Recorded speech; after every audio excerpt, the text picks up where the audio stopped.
Welcome to another episode of Rise to Liberty. Today I have one of my favorite people on this planet. That is my brother, Austin Wade Picard. How you doing today, Austin?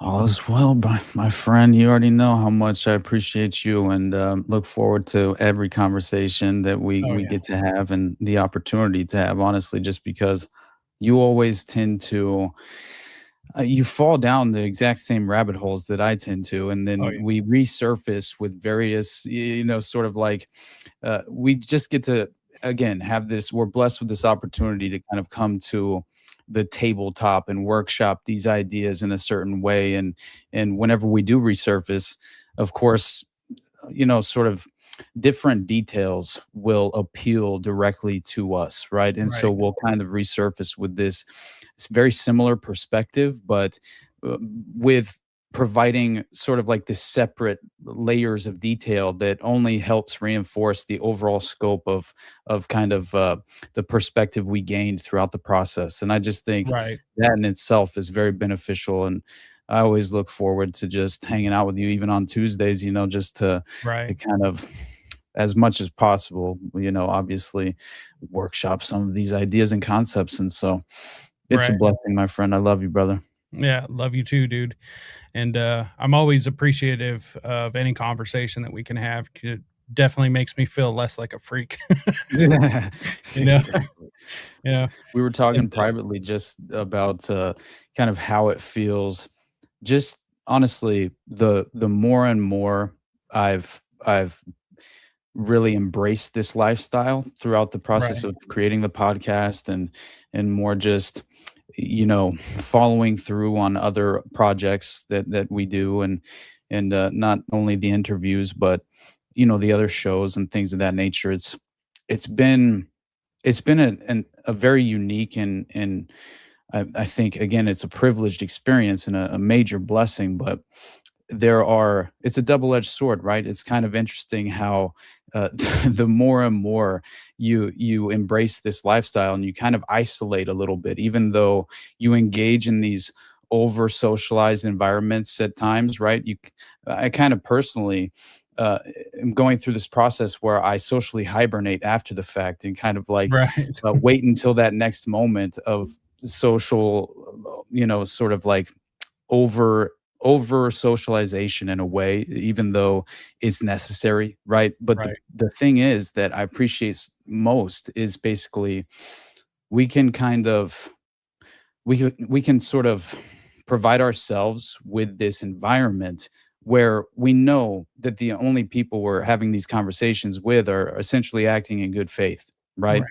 And I think that has led to this sort of isolation in terms of me not necessarily being, let's just say, overly eager to engage with just the general public whenever I do go right. out into the world and uh and yeah, just living in LA too, right? Fear and loathing in Right. modern Babylon, as we've been sort of No kidding. yeah, referring to it The as. But Tower of Babel, you know? mhm, honestly, So, and it's something that is taking a toll, and I think right. sooner rather than later, I have to make my exodus into a more kind of, yeah, just More laid back environment. exactly, something that you already know. I grew up on a 35-acre farm, in Right. Northwest Arkansas, and it's just, I need more of that in my life, Right. just being, in that natural environment that I'm not made, to be, in the city, but Yeah, I honestly, I don't think any of us are.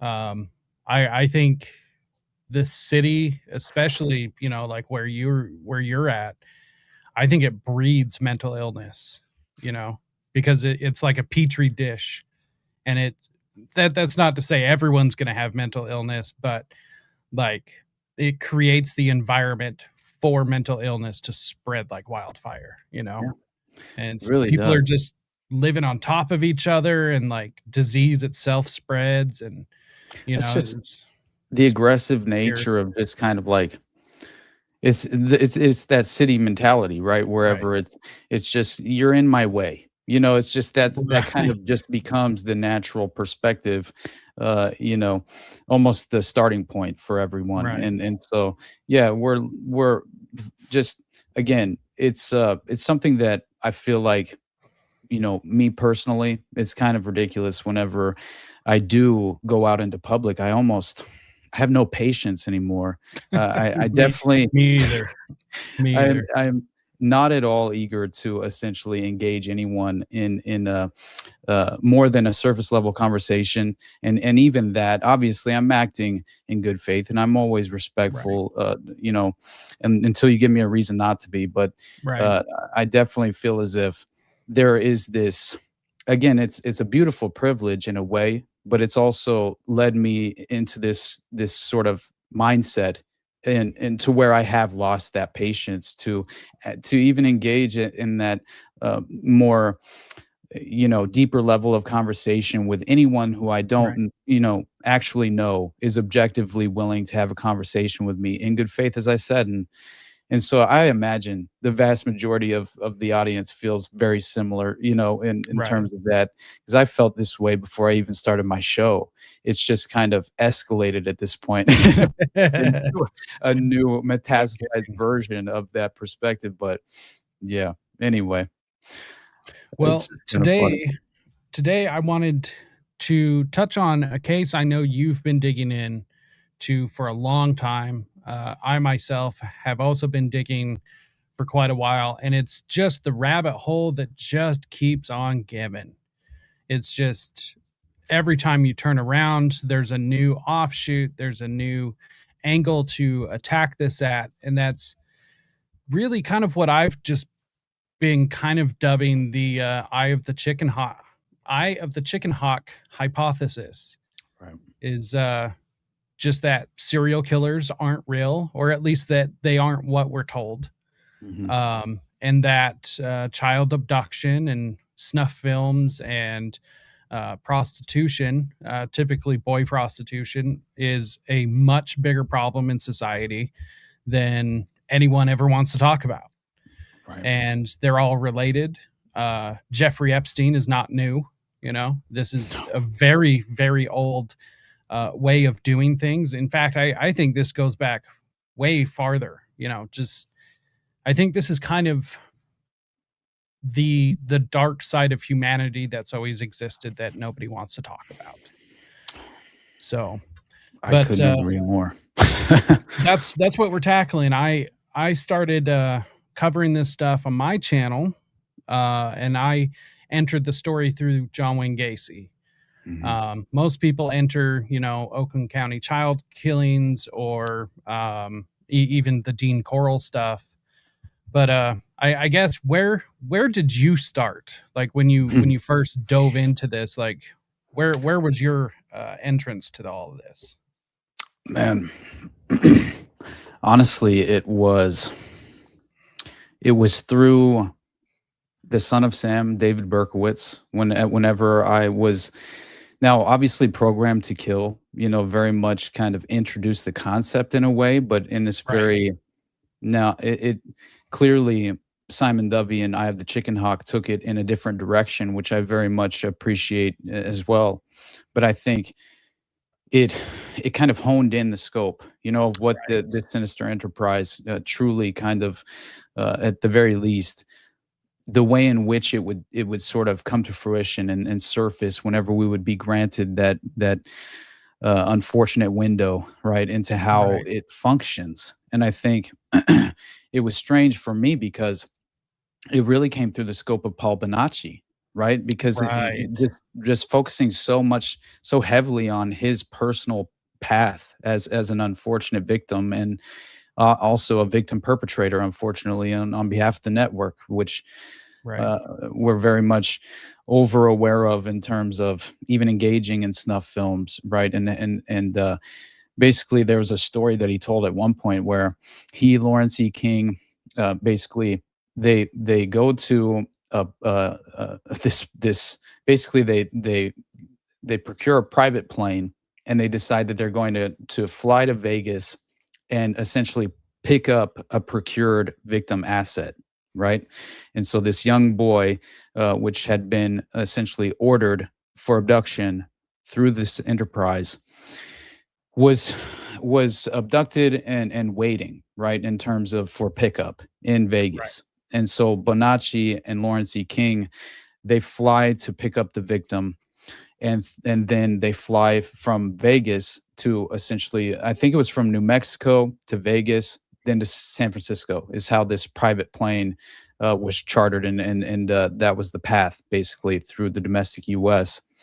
in regard to the enterprise and how it was being facilitated. And what I thought was interesting is that Paul Bonacci's role was to basically talk the victim through the process on the flight to San Francisco. And so once he was Oh, that's abducted, fucked up. right? So Bonacci's sitting there on the private plane with this newly procured victim asset who will inevitably ultimately be sacrificed in a ritual snuff film, right? And he's trying to. It's like, sorry to interrupt, but No, that's you're kind good, of man. like with David Parker Ray. He would play a videotape, just an audio recording telling his victim what he was going to do and why they were there. And that's basically the living version of that. And Honestly, that's awful. it Awful. is, man. It was something that it's like every you know like additional layer to these cases, and especially the details to these stories, right? It's like the more you begin to at least you sort of you're grappling with kind of the real plausible outcome of what exactly was taking place, but when you're confronted with such sinister details, right, in terms of just like whenever he was expressing the story of what he was basically asking the child victim, have you ever had a sexual encounter before, a sexual interaction of any kind, right? And he begins to kind of talk him down as if it's not going to be as bad as you imagine it. And I just thought it was so strange because in reality he knows everything he's basically telling this kid is a lie, because ultimately what this kid will unfortunately be forced to engage in will ultimately lead to his sacrifice. And I think that they fly to San Francisco to pick up this blackmail photographer and basically a parent child pornography producer who was a cameraman. And so this guy is who Lawrence E. King and Paul Bonacci were going to fly this victim to in San Francisco. And this is effectively how they filmed this ultimately filmed this snuff film and sacrificed this child. And the fact that that was the role that Paul Bonacci was essentially forced to play in regard to Lawrence E. King, sort of turning him out in this way. And then basically where this led me was down this path of beginning to realize that these networks overlap, right? Because Paul Bonacci doesn't only come up in context to being a victim of the Franklin scandal and Lawrence E. King and the Franklin Credit Union in Omaha, Nebraska. It's far more than that, because you Right. begin to realize that, oh no, actually, he was involved in the abduction of Johnny Gosch, the paper boy who legitimately went missing and obviously was one of the first kids ever placed on the back of a milk carton. And, Right. it's just one of the most unfortunate stories. But most people, this is something that at the very least, if you're kind of even a novice in this kind of line of interest and evidence, most people are at least aware of the missing paper boys, right? At least Johnny Gosch specifically. Not Right. necessarily that there was a paper boy fetish that was ordered, but the fact that Johnny Gosch and these missing milk cartons. And by the way, I saw something where I know this is more speculation and some strange sort of occult revelation of the method of some kind, but if you remember, whenever we were growing up and the milk cartons were a major, sort of prominent in terms of like placing the child's face on the back of a milk carton that Oh had yeah. been abducted or missing. So that all basically happened around the exact same time that celebrities were being bought and paid for, and basically for these massive campaigns for the Got Milk advertisements, Right. promotional videos. Yeah, the milk mustache advertisements. Exactly. Dude, they were hung. I remember them being hung in my school, Right. you Me know? too. Me too. And so the notion is, is that obviously perhaps these were somehow they were coexisting in this way in which it was basically by design and deliberate, Right. right? This was not an accident, and that would make sense in terms of how it would play out in the subconscious minds of the general public, and also this sort of flaunting this sinister enterprise, and especially the ideological framework that they're practicing. I think this is a part of what we see in the pop culture reference points for how they sort of, yes, it's revelation of the method, but it's also this sort of sigil magic. It's like Right. it's even a form of chaos magic where you can Right. basically I was just imagine, gonna say that. right? Yeah. And just to imagine a world where you could. He might not be people's inspiration, but, pushing the movement to grow and everything, I absolutely blame him. Tim. Yeah, I think you're right, honestly, as far as like the resurgence. And I think there was a very much the same as like the Neo-Templar Renaissance, right? It's like Right. I think there's like this and the same with like the Green Order and the Luciferian basically this it's strange because with the Templar Renaissance, and it was sort of like there's this New Age Luciferian basically this kind of newfound ideological framework that was being administered and embraced by this new modern version of Luciferian, especially in terms of, I think whenever you look at the Green Order, they're Right. international Luciferian Satanists, but at the same time, it's like, no, these are also practicing pagans, right? Which is Right. fascinating to me because it's like you have to isolate these ideologies and these various offshoots and try and understand the subgroups and how they kind of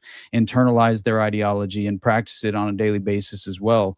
But I Right. see this basically coming to fruition in the concept of so many of these cases that we focus on, especially right the ritual murder cases in regard to not only the strange like serial killer syndicate and that were legitimate Satanists in regard to the Ripper crew, right? Right. Who were employed at least the head of the Ripper crew, right? Employed at PDM Contractors, which is John Wayne Gacy's, you know, Right. um, yeah. It's just to me again. I was sort of introduced to this through like layers of evidence connecting these overlapping cases that Right.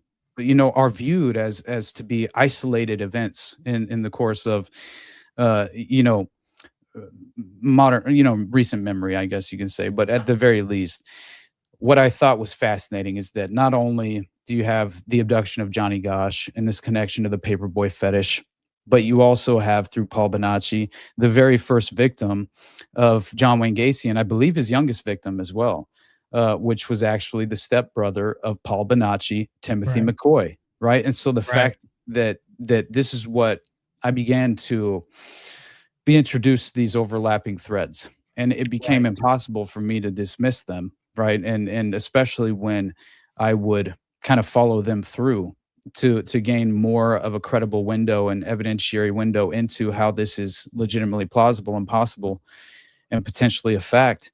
And then once you are faced with that reality, there's no more, okay, these serial killers were a random phenomena it's unexplainable, and Right. as if these people were just in had this chemical imbalance in their brain or something neurologically sort of disruption in their just in terms of the way in which their brain functions, which would allow them to not have this moral dilemma, which Right. would they could then obviously engage in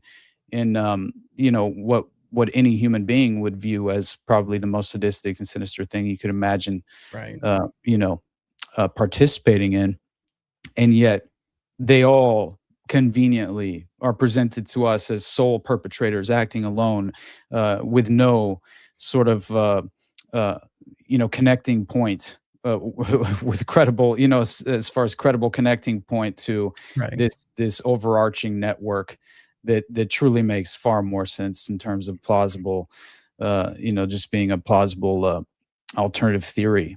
But So anyway.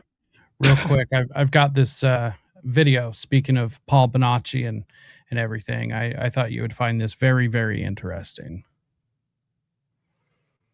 Well, because they were all over the country and stuff. And the reason was is he had on these file cards, he had what type of kids this person liked. And these people would like call him, and they would like order kids from their own areas, and these guys would like have kids from, like I was a kid from Omaha, and I helped supply them with other kids that were my age and stuff to do things for men here in Omaha, and also in Chicago and New York. You know, he had file cards. He didn't. Joe Ramos didn't have them. The other guy had them. The other guy got arrested. They found this file card thing, but of course, the FBI, I believe, is the one that arrested him. So it's like any of the files that they didn't want to become public would have probably disappeared. Like, jeez. Like, what the fuck, dude? So for him to actually acknowledge that he saw the pink index cards, right? Fascinating, dude. He said he was a bookkeeper, right? For during that time, basically a secretary for John David Norman's operation. That was when it was in Chicago. Right. And that's because he's actually from that area, right? Paul Bonacci, I believe, is actually from that area. Yeah, I believe his whole family is. Mm-hmm.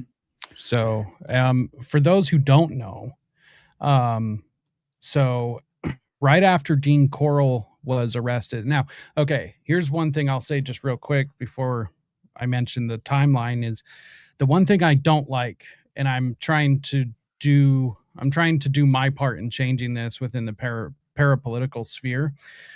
None of us really do a good job at explaining timelines, right? Like, you're right. Because it's like things happen a lot closer or a lot further away from other instances. So like, for instance, what I was going to say is that the very first time, at least in the Eye of the Chickenhawk stuff, that John David Norman gets arrested in Dallas, that literally happened days after kids were found in the boat shed from Dean Corll. So it's just like days, right? It was a tip too that was given, right? Directly. Right. Yeah. From someone who was even brought, I believe, like imported through the network and was staying with one of the high profile clients, or even was staying with John David Norman at the time. Yep. That was what was happening. Yeah, because when they busted him, I've heard differing accounts that when the cops showed up, that he was with anywhere from 2 to 5 boys that were getting sent out that day. Jeez. So, you know, it's just some really disturbing things. And I have this article pulled up. People can go and find it. It's the New York Times, the alleged homosexual ring found in a raid on an apartment in Dallas. It says here that the police here said today that they had uncovered a nationwide homosexual procurement ring in a raid on an apartment on the city's near north side. Last night's raid turned up catalog files containing the names and addresses of 50,000 to 100,000 people around the country. Like, holy shit, dude. Dude, did you know, by the way, I just had to tell you one thing before I forget it, that, you know, Arthur Bremer, right? Who's the guy who attempted to basically assassinate George Wallace, right? Right. And John Wayne Gacy, right?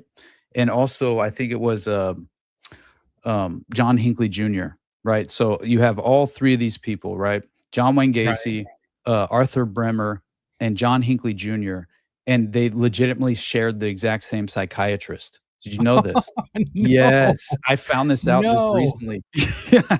Oh, my Lord. Mm-hmm.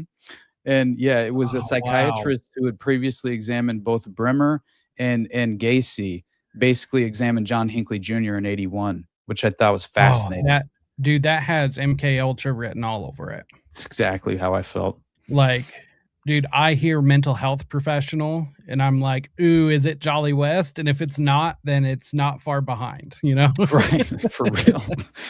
It's crazy to me.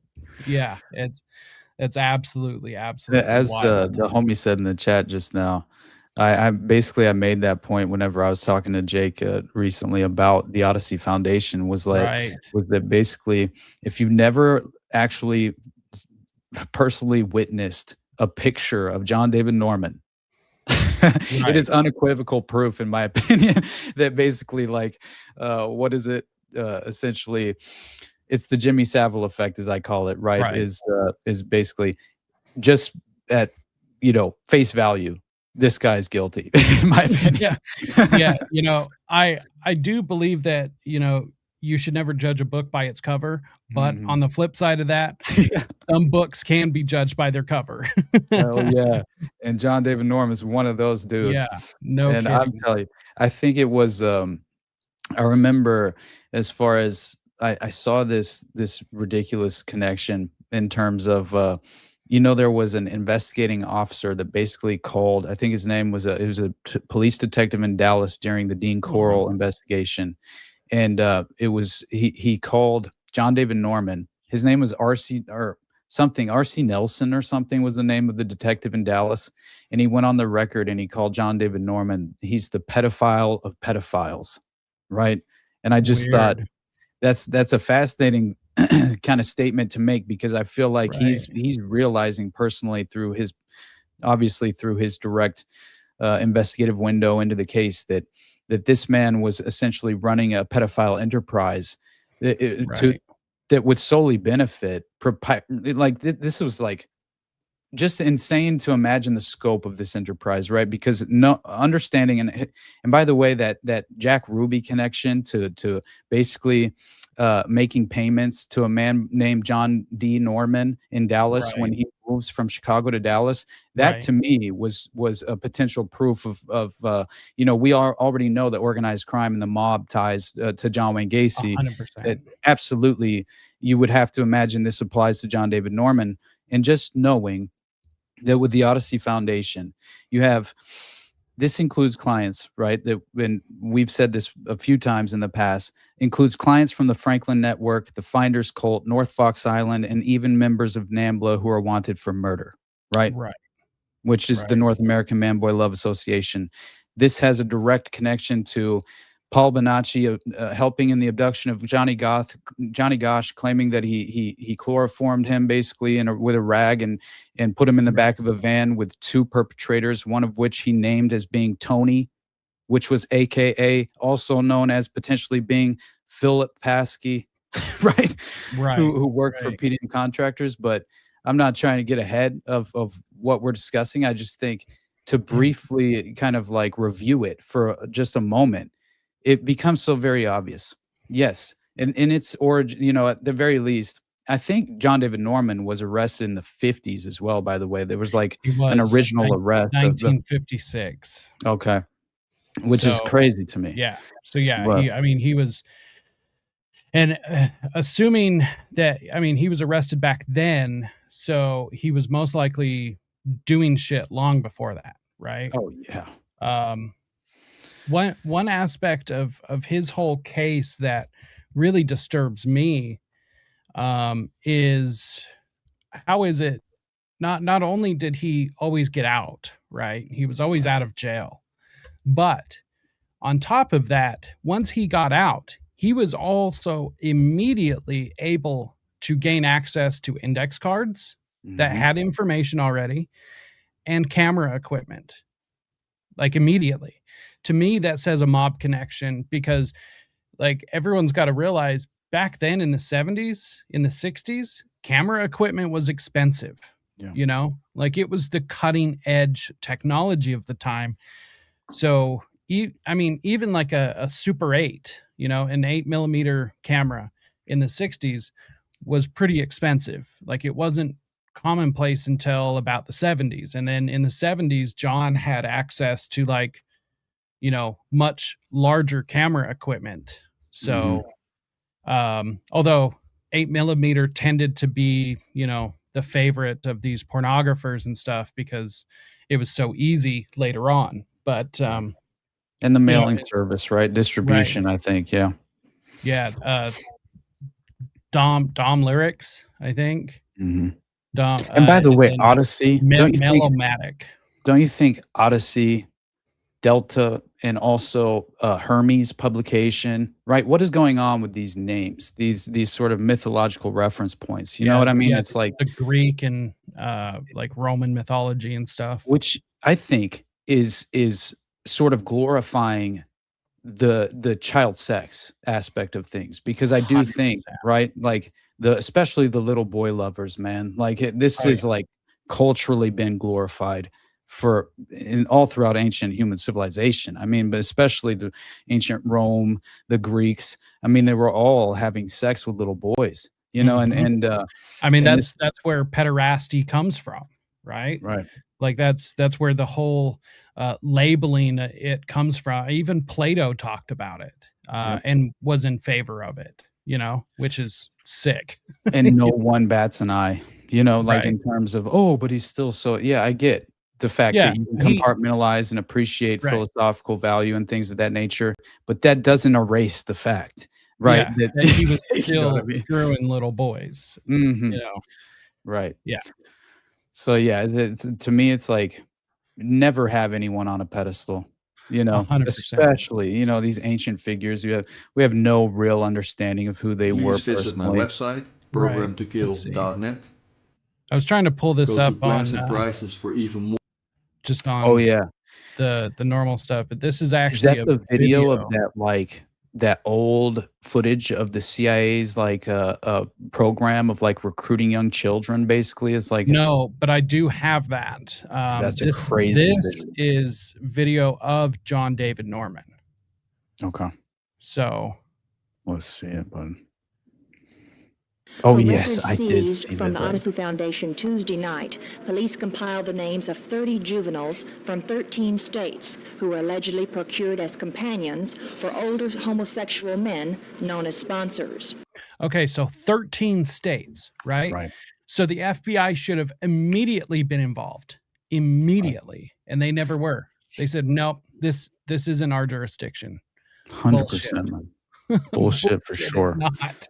I know, and that was what 5th Division Captain Right, yeah. the Charles Brizendine or whatever, wasn't that the name of the kid who basically, uh or no, wasn't it? Because I'm pretty sure that a memo went out to the FBI, right? Or from the FBI to the Dallas Police Department is how it went, and Yeah, basically because that boy, well, he was a young man, a young gay man yeah. living with somebody, and he was working for the Odyssey Foundation, and he found those files of the missing He was boys. a fellow by a Yes. sponsor, right? In the Yes, Odyssey he was. Foundation, Yeah, and so he contacted he went from the being a prostitute to being a fellow. exactly. So it was basically that he had been, like, essentially he contacted the FBI, right? I believe, Mhm.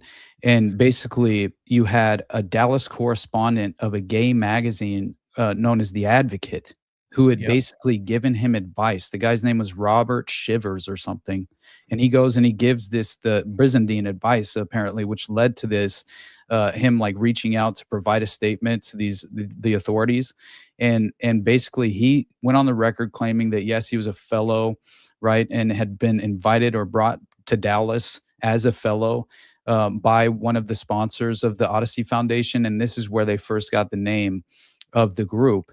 And basically, I think basically I'm pretty sure she even describes it here. I'll just let the video play. Yeah. She just kind of describes what the fellows were. Benny Newman told me only 5 of the 30 juveniles are from Dallas, and those 5, he said, were not harmed as a result of their connection with the alleged procurement operation. I asked Captain Newman if police had identified any older Dallas men as sponsors. I don't think we'll find very many local sponsors because there is no point in a local homosexual Bullshit. trying to get a local boy to be with him under this system. Police are still trying to compile enough evidence to file a charge of conspiracy to commit a felony, namely sodomy, against 45-year-old John Paul Norman, the alleged head of that homosexual procurement operation in Dallas. Martha McIntyre, Channel 8 News on the Move at the Dallas Police Station. So this was originally the Odyssey was basically they tried to describe themselves There's as not a really anything they say important here. This is just the cops mainly, right. just showing them working. And then Yeah, some of look at the way yeah. that dude comes in. I remember that. Um, didn't don't they bring John David Norman through or at Yep. some point, like a perp walk sort of thing? Yeah. Yeah, and he's, like, trying to hide his face and stuff. Yes, I And, remember. several of the boys too. And there he Yeah, is. there he is, a piece of shit. No kidding. Sick fuck. Mhm. And he's, like, trying to hide his face. Dude, go fuck yourself. Like, no, look directly into the camera. Right. Yeah. My God, it shows they at least have an inkling of the moral, sort of, Right. Look yeah, at those. Look, they're babies. they are. Those are babies, you know? Like, Absolutely, dude. of course, when I was 15, I thought, I was an adult and knew everything, but Mhm. no, those are babies. For sure. And the fact that Odyssey was basically presenting itself and promoting itself as this homosexual support group, right? Right. For homosexual men who would basically they were going That is out and bizarre. recruiting. Oh my gosh. They were going on recruitment operations basically, right? Where they would approach Mhm. all these young boys at like bus stations and attempt to um basically begin and start the grooming process in a way, right? Right. And I'm pretty sure that yeah, what you just saw was obviously the Odyssey Foundation booklet itself, right? Yeah. Which was sort of And that's what all of this stuff is. This is recruitment material that they were able to pull out of John David Norman's apartment.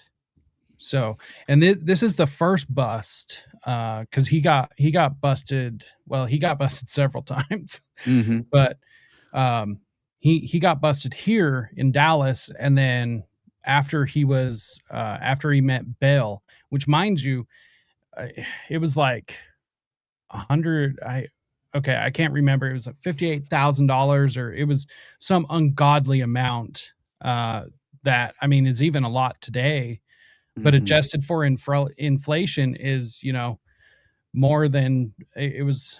I looked it up yesterday. It was like more than $300,000 adjusted for inflation, and it was some no-name benefactor out of California that bailed him out, and then he skips Texas and goes straight to Chicago.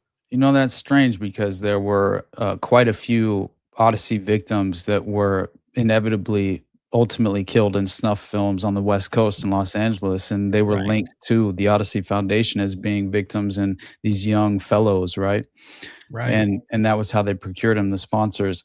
And basically, yeah, just for everyone to kind of remind them, just a reminder of what exactly did take place directly after they seized the 30,000 pink index cards, which was basically listing up to 100,000 clients throughout 35 different states, as I think you said earlier. yep, This evidence is seized by the proper authorities regarding these prominent figures, federal employees, legitimately identified as high profile clients in John David Norman's trafficking operation.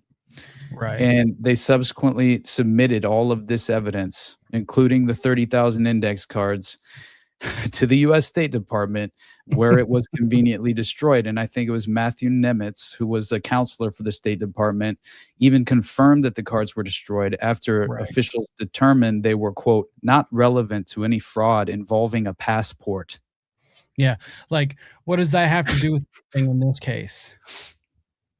Clearly, they wanted to focus on they wanted to uh, limit their focus to the only thing that would effectively remove the obvious true criminal liability in terms of the network and what the Right, enterprise was basically facilitating and functioning in terms of what their overall goal was as far as achieving in regard to. But the fact of the matter is, when you have thousands of these index cards of these high profile clients of right, the Odyssey Foundation, and legitimately what's even worse is that you had members from the State Department that the very State Department that destroyed this evidence, you had high-profile members being directly identified as clients, right? Or, I mean, you had members of the State Department being directly identified as high-profile clients of the Odyssey Foundation, Right. is what I'm saying. And so, and by the way, just so people are aware of John David Norman, I believe I went back to find his original arrest record was, as it was 1954 and 1956. He was arrested twice for sexual assault in Houston, is basically, and that was his earliest criminal Crazy. record that we could find, essentially. And he was, there's no knowledge as to if he was even convicted in those criminal cases. So it's like, Right. it's very, there's no tangible documentation for this whatsoever to like being provided, and the court records essentially. This is whenever he was first convicted of sex crimes in like 1960, right? There were all these news reports, and I think that's when he's convicted of sexual assault in California in 63, and in federal court in 1970 for sending this child pornography, or what they Right. called obscene literature, through the mail. But yeah, given a very light sentence, 15 months, right?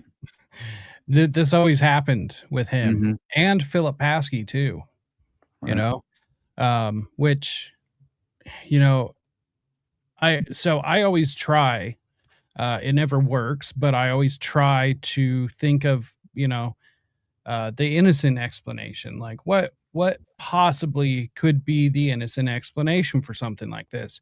And most of the time it doesn't work because there is no innocent explanation. Right. I mean, to me, it says that they either have some sort of intelligence connection or some sort of mob connection, which is two sides of the same coin. One is just Mhm. state sanctioned organized crime, and the other one's just non-state sanctioned. So, Yeah, but it seems like that is exactly it, right? There has to be intelligence connections and mob ties for plausible right, deniability for the network. right, 100%. Um, I saw that was the craziest thing with John Wayne Gacy, personally, in my opinion, was the not only the JC's connection, but legitimate Chicago mob connections, right? Like right, when I believe it was John Wayne Gacy claimed that he had been questioned by the feds, right, by the FBI and these local authorities, and he tells basically he told some of these younger boys, right, that the victims, this is what he had told the authorities whenever he was being questioned, is that he actually had told some of the younger boys that he was a hitman for the mafia, yeah, and and he that he even would never get in trouble. yeah, and he even offered to like take care of anyone who was even giving the victims trouble, as if he was going to be like Right. their protector. And that was the other thing I thought was crazy about him, attempting to impersonate a police officer and Right. basically consistently buy a new model of the police cruiser every year that was fully blacked out, and put spotlights on them, and things of that nature, to try and seem more legitimate. Right, and And they recovered like 20 badges from his house. wow. Yeah, So, and there's no it was police badges from all over the place, and I mean, they weren't cheap little plastic things either, they were real badges, so where the right. fuck were they getting those? Exactly. There's no You way know? when you see the Secret Service legitimately provided him with security clearance, like, absolutely not. There's no way, and this is after he had already been guilty, right, Right. of, which is I'm gonna run to the bathroom, I'll be right back. No, you're good, you're good. So, real quick, everyone, make sure and go check out Austin's channel, the Underclass Podcast. Make sure and go give him a follow if you haven't already. I'm sure most of you are already subscribed, but if you're not, make sure and go check that out. It's in the episode description. RR channel, good to see you, bud. You have a copy of Paul Williams' Gladio book. I don't have a physical copy, but I do have a digital copy. I'm pretty sure Austin has a copy. He works from it quite a bit. Also, take this chance to like, share, subscribe, do all the things. Let our big tech overlords know that this video should be sent out to more people. this is one of the best things you can do to help the channel grow. Because otherwise, without the like, share, and subscribe, it's not going to get out to people. And, unfortunately, it will wither and die on the vine, so to speak, unless we can grow. And that takes all of you being able to do something just real quick. So on that, let's see here. So this is another video I pulled up regarding John David Norman. Ted Bundy was confident and ambitious, a loving son. There's everybody's friend, someone to share a lifetime with, until this is all Ted Bundy stuff, but victim. First time on television Wednesday at The Deliberate Stranger.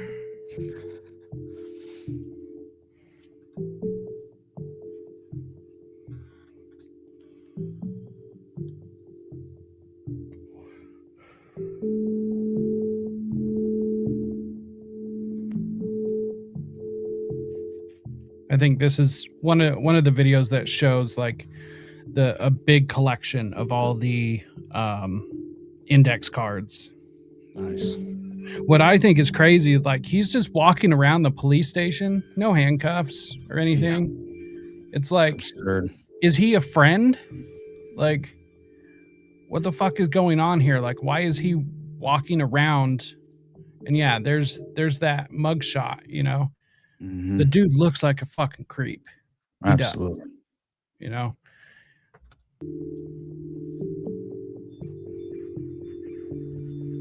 And one thing that I thought was really interesting, I pointed this out on my John Wayne Gacy episode that I did last week. They turn around and say that John Wayne Gacy was a lone wolf killer, right? That's bullshit. He was a social butterfly. He loved being around people. And so you're telling me that he just changed everything about who he was when he got involved with a bunch of degenerates and criminals? Mm-hmm. No, he had a power play. He wanted to be in charge so bad. So, there they are. So there they are. Let's see. Let's back that up just for a sec. Cause look, so Louisiana, Mississippi, Alabama, like these are all cities and states. Look, Connecticut, Rhode Island, Minnesota, there's San Diego right at the top. So, I mean, this is literally nationwide. Yeah. So. Yeah. And I mean, at the very least acknowledged over 35 states domestically within the U.S., which is fascinating to me. And I think it was basically Norman set up the Odyssey Foundation in Dallas, originally offering memberships for $15 enrollment fees and an additional $3 for a catalog with photographs and descriptions of hundreds of boys, right? And I think it was basically... Yeah, look, so this box right at the guy's feet, those are all pictures.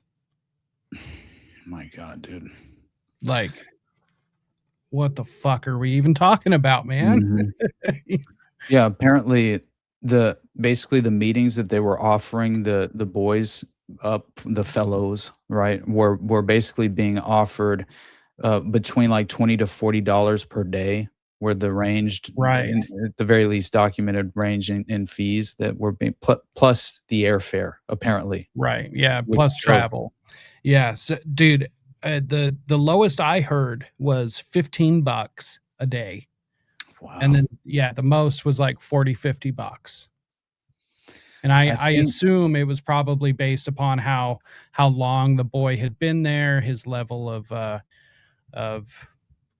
experience, I guess. I'm sure it was based on a lot of different factors. But these kids would get sent everywhere, like literally everywhere.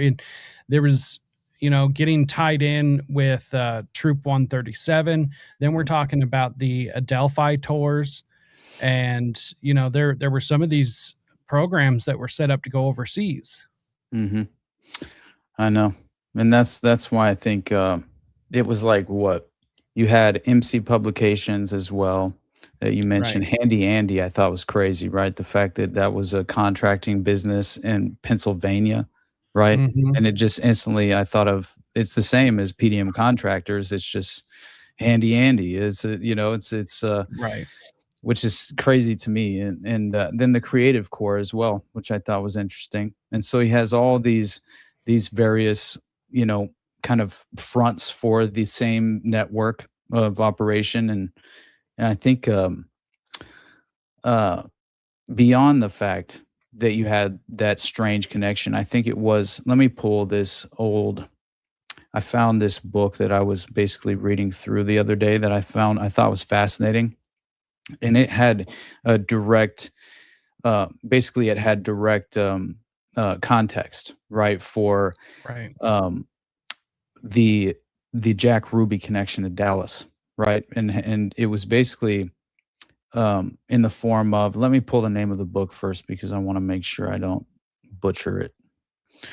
But I did think it was worthwhile, you know, it's like, once Right. again, you get additional details into the allegations of a connection between how Jack Ruby would have had mob ties in Chicago that would have easily transitioned him geographically from Chicago to Dallas and set him Right. up, you know, in a sort of apartment building where he would be providing this ridiculous I think it was only $40 at the time or something for that in payments that he was making, deposit or something. He gave a deposit, I think it was, to a John Right. Norman. But again, I want to make sure I get the name of the book right because I Yeah. only recently found it. What we Right. got? Exactly. Exactly. Yeah, Jack Rubenstein, Yep. 100%, dude. Yep. I know, and that's why all the cops knew him in Dallas when he showed up to shoot Lee Harvey Oswald. It's like, you know Yep. what I mean? He was the mob's guy. He was the fixer in Well, a and way, plus and he was running that club, you know? yeah. Like, all the That's where cops they knew him. had the 2 parties, right? Right. The parties in Dallas the night before the JFK assassination, where you had Right. Officer J.D. Tippit, you had Lee Harvey Oswald, you had and this was at the Clint Murchison Jr., I believe, was he was hosting a party, and then you also had Clint Murchison Sr. hosting a party, and this was like the 2 tiers of the operational assets and basically the overarching kind of mind manipulators that Right. were engaged in the operation, at least you know, kind of the leadership. I would say like the Lyndon Johnsons and these various individuals who are very much involved were Right. directly hosting a party at the time. I'll pull that note as well because I did think fascinating stuff, right, for Jack Ruby to have attended this party and basically Right. this at his club, one of these parties, and so Almost kind of like the parties that Craig Spence was throwing, you yep, know? Because exactly. there were always prominent people, mainly politicians, state and federal employees, you know? 100%. It just, like you said, like, there's so many of these layers but they all mimic each other, you Yeah. know? Which to me, at least, like, it says that they're all related somehow, right? Oh, yeah. Like, these aren't independent rings of each other. I think, like, to believe that they're all independent of each other is crazy. It is. Like, because once you say that they're independent of each other, then you're talking about a way bigger conspiracy going on here. Like, Mhm. but I think they're all just they have to be part of each other because criminals know criminals, you know? Right. Like, it's how the underground works. Mhm.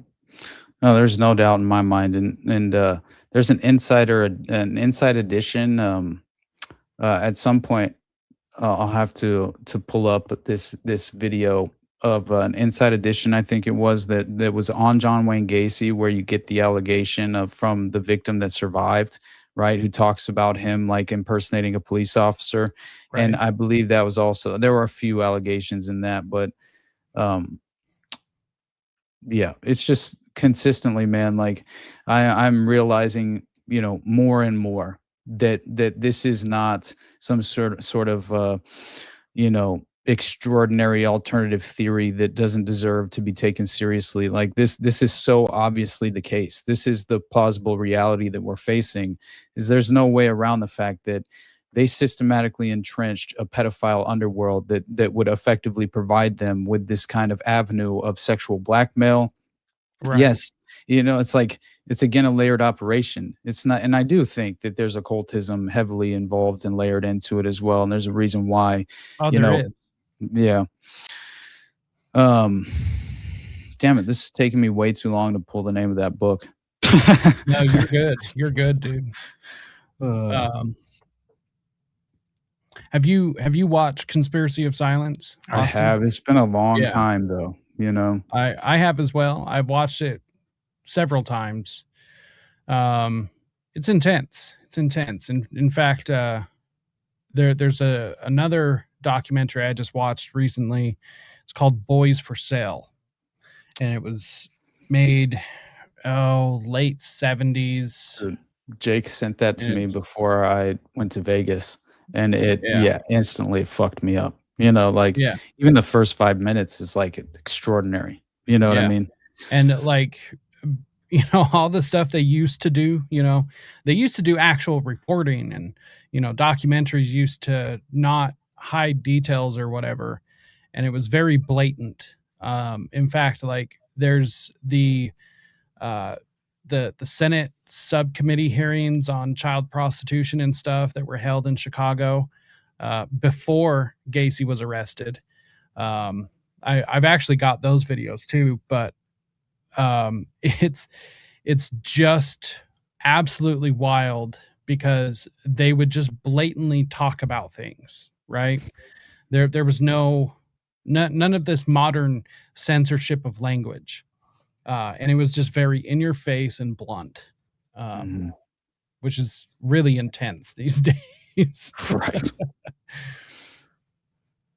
No, man. I honestly, whenever I actually like found this connection to, and like the chapter that specifically is in reference is basically in regard to specifically John Wayne Gacy, but Right. still they go into John David Norman, Phil Paskey, obviously kind of Right. charting that course. But basically this is where you have the connection to a record that this was according to the House Select Committee on Assassinations, right? And I believe it was in 62 when John F. Kennedy, right, in terms of the assassination, Jack Ruby gave the $40 deposit. This is where it came through, was the House Select Committee on Assassinations for the JFK assassination in 62. And so basically Jack Ruby gave a $40 deposit on an apartment in Dallas to a landlord's agent bearing the name John D. Norman. So anyone, right? Yeah.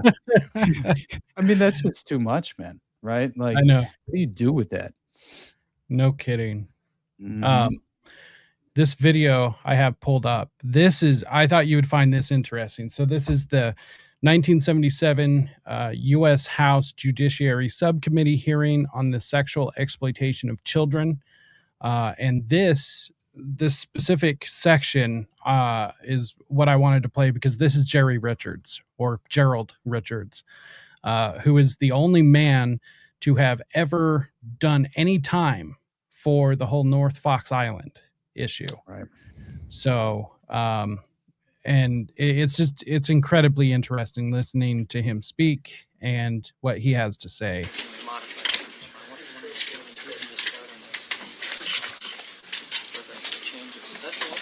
I don't know. Come on now. Let's get it straight.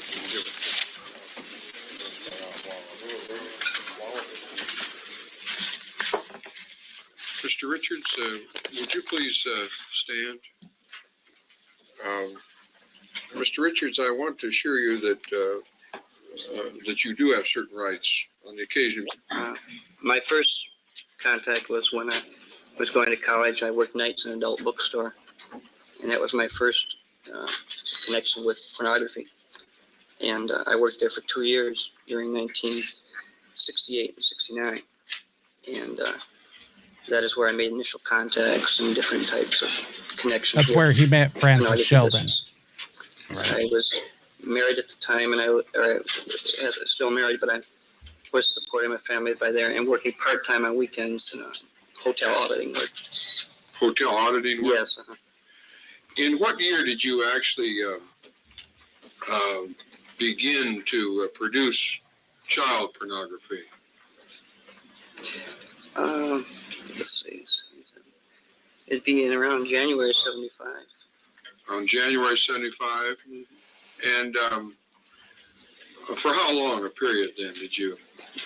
Through to about January of 70, well, about February of 76. And what exactly did you do, in connection with that work? I had used some of the materials that I had,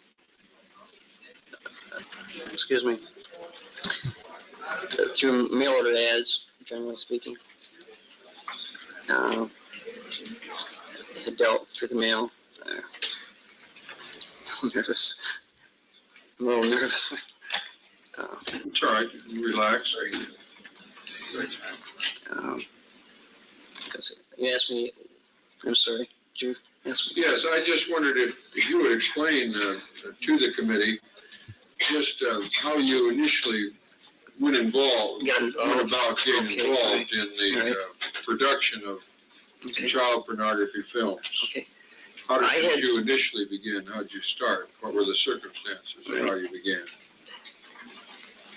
There were some ads in some magazines for the type of material that was requested. And I had some access to material that I would make available to the people who wanted it.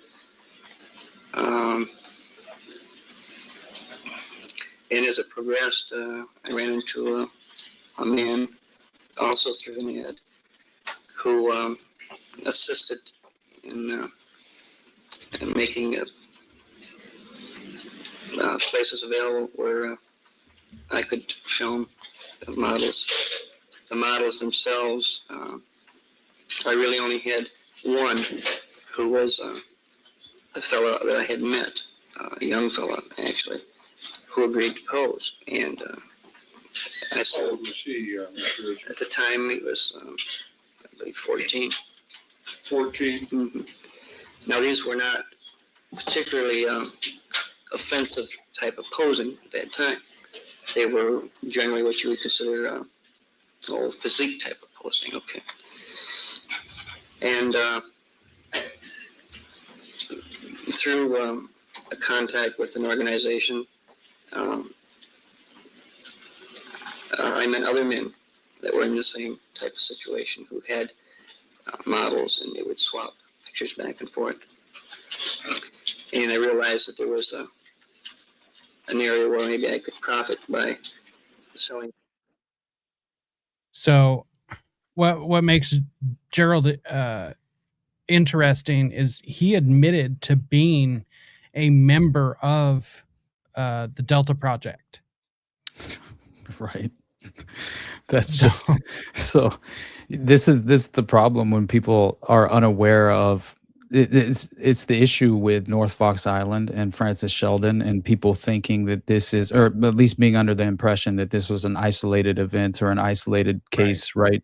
And in reality, they basically, Francis Sheldon was the major financier of Hermes publication, which is where you would have a John David Norman promoting the Odyssey Foundation through. So this is something that I think people have to be aware of, is that there was no, and Pan magazine, right, which is like about that. I mean, they're evoking these like strange references in just I think that's where references. where the occultism comes in. Same. And I had actually sent you a clip from that podcast, The Clown and the Candyman, where it talked about Gerald Richards teaching witchcraft or Wicca at his local YMCA. Oh my God, What? dude. What? And that just gets glossed over? hmm No, that's absurd. And I personally, I was telling you privately just about how I watched over the weekend the 1973 film The Wicker Man, right? Right. And just as far as like, and by the way, that reference that I made earlier about the Scooby Doo movie, right, and witchcraft, what were they glorifying? No, she's not a witch; she's a Wiccan. As if Mhm. Wiccan is this like, glorified version. It's okay to be a Wiccan. You can practice, Yeah. this sort of occult ideology in this framework. But if you engage, let's just say you acknowledge that you're engaging in black magic, right? I think that's what they view as, which is all of this is problematic for me in terms of the uh, practicing pagans in modern day. Like Right. in no way do I view, and this is inherently at odds with Christianity or just the Christian faith whatsoever. And I think that was made so abundantly clear in that film, The Wicker Man, that I just recently watched, which had Christopher Lee in it, a very young Christopher Lee, which was Right. fascinating. And it turns out that, by the way, Christopher Lee, I believe, he took basically no payment for the Wicker Man, and because he claimed to strongly have believed in the project, and basically, He's a very well-known occultist. exactly, he's a legitimate occultist, and I think Yeah, that's he actually had, before he passed away, had the world's largest collection of occult books. yeah. I remember I actually saw that footage of him like admitting as much, right, and Mhm. very proudly admitting, and the fact that the studio. And by the way, I think there's something very strange to do with the production of this film in the first place, right? And just so people are aware, I think it's fascinating that basically, I believe it won like a, it basically won this, and it's all about like a form of Celtic paganism, is what it really is, right? But it Right. won this nomination, right, for and earned like basically what was called the sixth Saturn Awards in the US.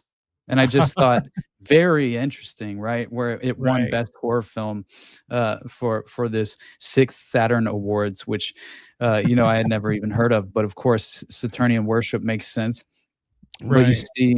you see how basically this was essentially what was fascinating to me is that you essentially have this plot playing out where you have a sergeant, right, who's essentially flies this seaplane to like this remote island, right, and this Right. is all it's like the island of Summer Isle, I believe, is the name of it, and it's all to investigate the disappearance or potential abduction of a young girl, right? Rowan Morrison was her name, and basically he allegedly received this anonymous letter, right? And so he's a devout Christian, and he goes to this island on behalf of the constabulary, like he's basically an official authority figure within the police, and so he's there to legitimately investigate Right. the disappearance of this girl.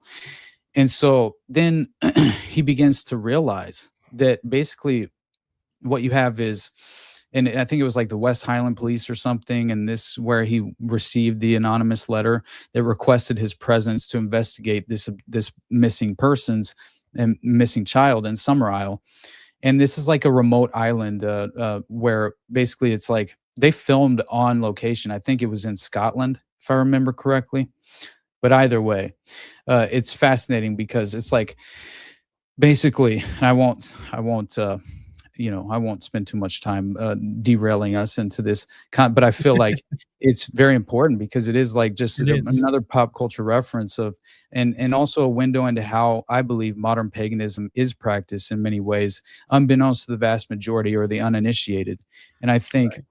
that when you realize that basically this devout Christian, and also it's almost impossible to imagine that this child could have left because of the remote location of the island as well. So it's not as if they would have like easily, the child could have easily ran away or something to that effect. Right. And so but the point is that basically this entire society, you begin to find out they are overtly pagan. The Celtic gods that that they worship are basically like children are being taught in school of these phallic symbols and the importance of the May Day celebrations, the maypole, and they're even placing toads in the mouths of these children to allegedly cure whooping cough. But it's it's strange. They really did it in the film. I believe that everyone involved was a practicing pagan in the course of this production of this film. I legitimately believe this. And after the fact, by the way, if you research this film right now, you will find nothing but overt defense of the pagan belief system, which is fascinating that it's become this kind of reference point and also a reflection of what, it basically led to a pagan renaissance of some kind, right? Where they do this as a successful ritual was conducted throughout the course of this film, and the pagans win in the end, right? This is something that people need to also realize, is that basically you have these burial rituals playing out. They have like the navel. They try to actually it's strange because clearly they're like, everything is over sexualized, right? In the concept of their belief system. And so he's even staying at an inn called the Green Man Inn, right? Everything about it is symbolic, right? Oh, weird. He's introduced to this young girl who's basically, she's not too young for him, right? To potentially be seduced, right? To some extent. But what inevitably happens is that she basically conducts like a strange sex ritual in the opposite room after he reveals to her that he's a virgin, right? And he is a devout Christian who's actually a virgin. And so this is when you begin to realize that, okay, as much as you're kind of on this path with the protagonist to kind of like be hidden in the dark in terms of the ultimate end goal of the islanders, the pagan islanders. It's like you basically realize that he is being set up to become the ritual sacrifice, because he will be the fool, the king for a day, right? Who is ultimately sacrificed in the pagan ritual for the harvest, because basically they had a harvest that, none of their fruits and vegetables were obviously, it's very strange. But Rowan Morrison is the name of the young girl who he's trying to find. And it turns out that obviously she's being hidden from him. And in reality, this is a massive ruse. And they were trying to essentially lure this devout Christian into basically voluntarily participating in the pagan ritual sacrifice. And so he inevitably digs up the grave of what he believed was the girl, and it ends up just being a March hare that's dead in the actual coffin. But so in the end, you basically see that he finds a picture of what looks to have been these what do they call them? They're kind of like, whenever they enshrine and immortalize these young women, these young girls during the pagan ritual of the harvest ritual, they basically they take a picture of, like, a photographic negative is provided and everything, and essentially you have these. It either shows like a productive harvest, right, of crops that are, you know what I mean, or it shows basically this pathetic harvest that basically indicates that the previous year's harvest was completely a failure, right? And so but the ultimate end is that they have to engage in what would be a human ritual sacrifice, because the sacrifice of animals wasn't enough to potentially have a plentiful harvest for the coming season or the coming year. And so this is what the May Day celebration demanded. And so anyway, I don't want to get too bogged down in all of this, but I did think it's absolutely fascinating, right? Because the townspeople and even the mother of this girl are trying to convince the investigator that the girl never even existed, right? Right. And so you're kind of like in this strange perspective psychologically throughout the course of the film. And yeah, that's actually the picture of the movie poster. Yeah. Mind you, by the way, all tied to Burning Man. Okay. Mm-hmm. Like, this is all very, very tied to Burning Man. Absolutely, dude. If anyone knows anything about this film, I mean, this is basically where it started. Because in fact, anyone that doesn't know, the New Age movement is all tied to pagan rituals, and Wicca. Which, by the way, Wicca is just witchcraft. Exactly. That's all it is. That's the definition of Wicca, is witchcraft. So don't ever let anyone try to fool you into thinking it's anything different. It's not. It's like the definition, textbook definition, is just witchcraft. Mhm. And also, coming from a former Satanist, there is no black, white, gray witchcraft. It's just witchcraft. That's it. Right. Like there's no good and bad. Like it's all just kind of bad. And by kind of, I mean bad. So Mhm.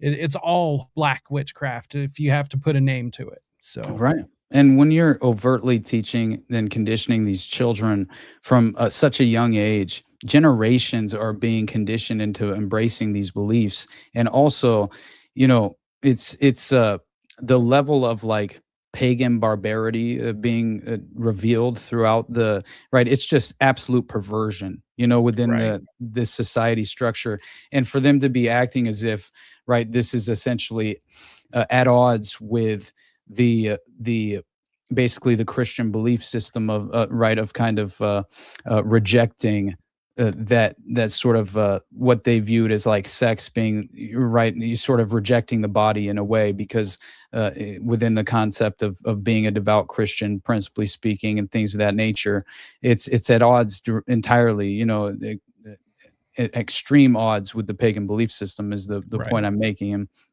And so anyway, I did think it's something that people should understand, because obviously the entire climax of the film is a human sacrifice, and we're speaking on how these pagan rituals, I think, have been conducted over time, and also kind of come at the very least surface within these various criminal cases that we focus on, and Right. and Son of Sam being one of them. If you remember the Breslin letters, you have David Berkowitz legitimately coming up with various names, right? And the Wicked King Wicker Right. was one of those names, and that's where initially it's like you see that the community on Summer Isle is basically deeply involved in like fertility rites, these ancient Right. fertility rites in regard to the agricultural cycle on the island.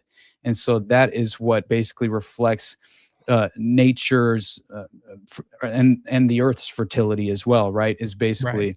what is happening. And you see them all, you see the young girls engaging in a ritual dance around around a pentagram, right? And it's basically on fire, and they're jumping through this fire, and they're completely naked. And this is all a part of their schooling.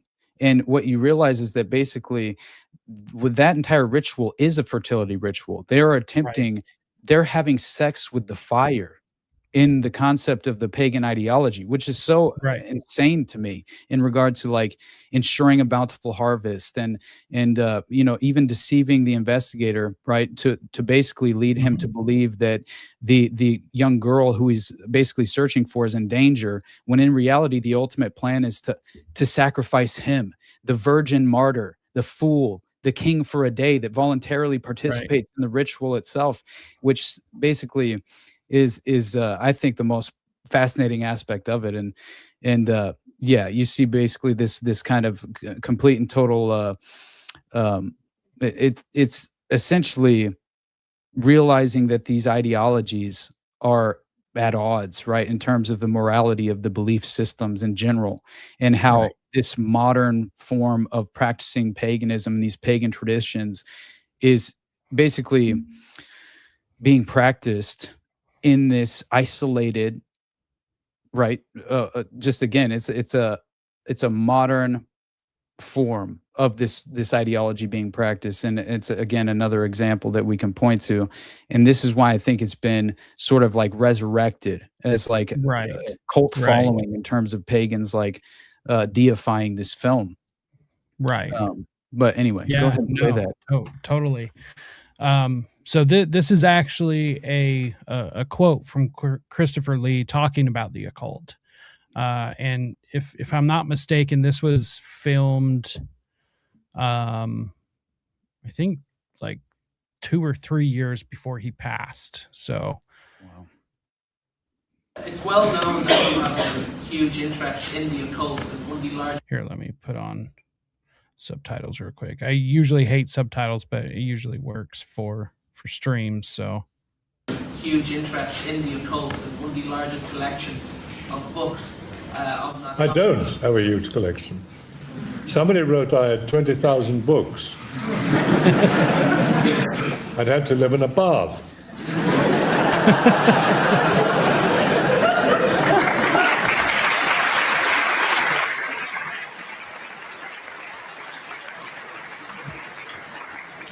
I have maybe 4 or 5. I have. Well, that's a lie. The Devil Rides Out, first edition, signed to me by Dennis Wheatley. There's a book just come out about him called The Devil is a Gentleman.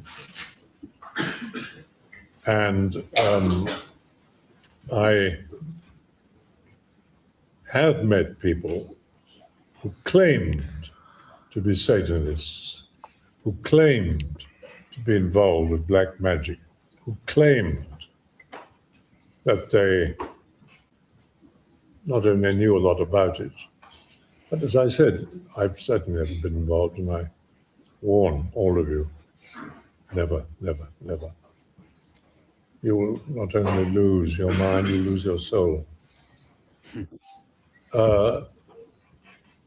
I don't have a big library in the account, no. I know, look, the internet and the media, if they can't think of something to do, they invent it. Well, that's kind of true. To say, you know, it's true. But dude, you know that he said though that basically he was very critical of essentially the head of the studio.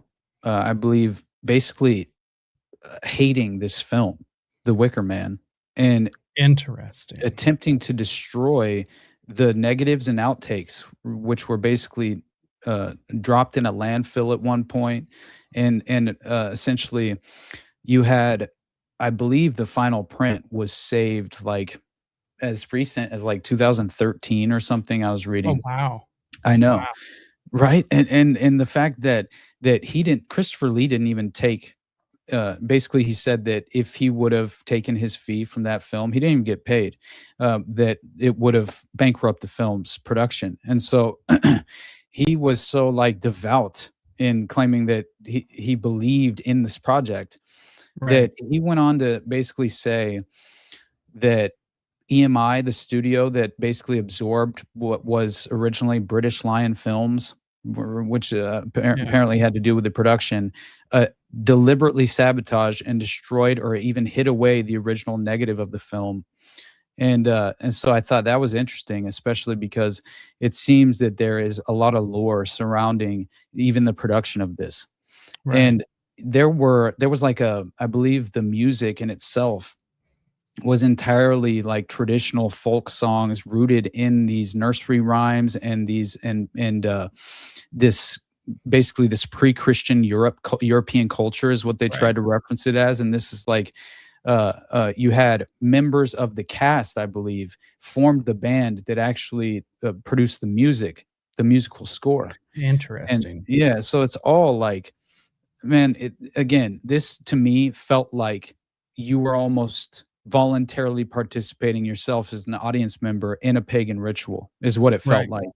And whenever you see the very end of the film, it's like, my God, I think what you have is basically, and you have the main protagonist like reading Bible scripture as he's burning to death in a fiery ritual, and it's like, I believe Christopher Lee's character, who is like the Lord Summer Isle, right, Lord of the Island, and I think his father and grandfather had initially kind of founded this cult, this pagan cult on the island itself, but the animal sacrifices were no longer producing again a sort of fertile crop, right, as far as the harvest was concerned, and so there was no more in terms of a young child was potentially a better potential sacrifice. And so, yes, Rowan Morrison, I believe was the young girl's name, would have been a plausible sacrifice for the harvest. But the problem is that it's not nearly as effective to have a believing, practicing pagan child ritually sacrificed in the pagan ritual. It's far more effective if you have the right kind of adult. That's what the belief system was, which guess what that right kind of adult was? Howie, the protagonist, the policeman who was there by seaplane to the island to basically investigate the missing child. Well, he happened to live this devout Christian lifestyle, and essentially because of this lifestyle he was engaged in, and as a policeman and things of that nature, it met this perfect criteria for the right kind of adult on behalf of this pagan cult. And so basically this was now the new demand for the sacrifice to appease the gods. And so essentially he had to come of his own free will. These are the mandatory factors. Come of his own free will with the power of a king, and had to be a virgin. All three of those perfectly matched with the protagonists of the film, right? And so essentially you have not, that this erected statue, and they're all dressed, the members of the cult are all dressed in the ceremonial robe, and it's so insane because they time it perfectly with basically burning the wicker man, and this is basically timed perfectly with this blood red sunset, right? And it turns out that you have and again, the burning wicker man is basically all happening simultaneously with the members of the cult singing this folk song, right? Basically this ancient pagan folk song, which was called Sumer and Ikumen, I believe is what it's called, which is fascinating, right? Again, ancient Sumer, Babylon, right? This is what it's just never ending. And so anyway, at the very end, this reminds me of Epstein with all of his weird references to Greek and Roman gods, and like him and Ghislaine having like an obsession almost with like Poseidon, and there were all sorts of Greek mythology statues around his island and all sorts of stuff. This just continues over in these people's lives. Oh, like absolutely. all the time. That's It's fine. super strange. It's the Joachim and Boaz, right? It's the pillars of the Temple of Solomon ritual. It's like it's just constant, and there's no, I understand people who don't want to, acknowledge that because it's overwhelming. You have to fundamentally overexpose yourself to this sort of belief system. Right. And this is another reason why I think it's important. Yeah, no, I will never become a practicing pagan. I believe no. At the same time, you also need to read through some of their doctrines so you personally understand where they're coming from, because it's the only way to properly compartmentalize these things and gain an overall, I think, understanding, foundational, even like a perspective you can rely on that here, let me actually show you, just for anyone who had to endure my rundown, my breakdown of this film's plot. You should at least briefly watch, I think, the actual trailer, just so you can see a little bit of what this film represented, and it won't be very long, and then we can move on, obviously. And I apologize for being so long. No, you're good. I think this actually does matter because in my opinion, I think this ties directly into the whole snuff films. Yes, I agree, because that's part of the ritual, in my opinion. Yes. And by the way, the mother of Rowan Morrison, who's the young girl who's missing throughout the whole film, you realize that she's running the post office, but she also has nothing but all these like sweets and candies and cakes, right? And when you go into her story at the very beginning of the film, where the protagonist takes the audience into this store to speak with the mother of the missing child, who tries to convince him her own daughter doesn't exist, which is in itself fascinating. But then you realize that there's all this symbolism, right? The overt pagan, overtly sexual symbolism involved in these children, candies and sweets, right? Right.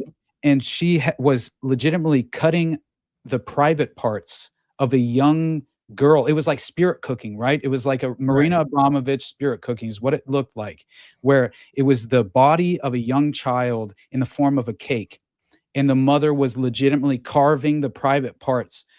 Right? Yes, that's totally spirit cooking. Yeah, that famous picture of Lady Gaga. Yes, right. And there's first that thing I thought of. that Yeah, body on the table, like covered with the blood red chocolate, and Mhm. it's like, what is even happening? 100%. It feels like just another version of practicing pagans. It's like Right. it's very strange, but anyway. Welcome, fool. I believe in the life eternal, as promised to us by our Lord Jesus Christ. Sergeant Howie, West Highland Police. I am here to investigate the disappearance of Rowan Morrison. If she existed, we would know. You suspect foul play. I the suspect animal murder. mask.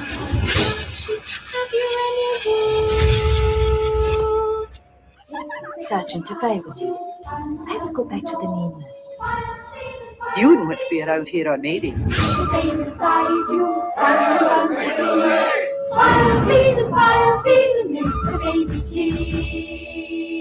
Pagan.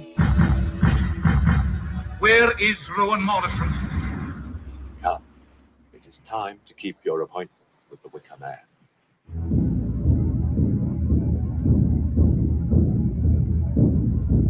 This is an amazing film, I'll be honest. That looks great. Never understand the true nature of sacrifice. I wonder if there's like a director's cut out There is allegedly there's a final cut that, as I said, it was like allegedly it was saved and Right. basically formed and fused together by Right, 'cause, 2013. if you're gonna watch it, watching what the director wants you to watch, I Mhm. think would be the most important, right? Like, Yeah. if if there was ever to exist a director's cut of Eyes Wide Shut, because they cut out so much out of that film and changed what Stanley Kubrick wanted us to see, right? Right. So director's cuts when it comes to these films, I think, are of the most important. Absolutely. Yeah, dude. oh man, that would be cool to do a movie Esoteric screening. film review or something. Yeah. Yeah. For real. Do a movie screening one night. Maybe I'll set something up like that, and That would be fun. it would just be RSVP or whatever. I'll just make it free, and then whoever wants to show up, first come, first serve. So, because that would be And fun. by the way, what I thought was fascinating is that the Christopher Lee's Lord Summer Isle, right? He's basically the occult, kind of the leader of this occult group, this pagan society on the island. And on the May Day celebration, where they're leading, so they basically seduce the investigator into believing that he's kind of infiltrating the ritual, and unbeknownst to the initiates. But in reality, they staged it to where he would voluntarily participate.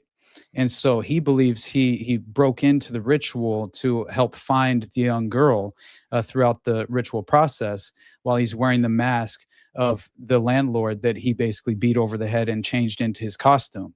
Right. And then what you realize is that actually, unfortunately, this was all by design, and the aims of the cult were actually to encourage and seduce him into effectively participating and voluntarily becoming the fool, which the fool represents a king for a day. And so that is basically what he became.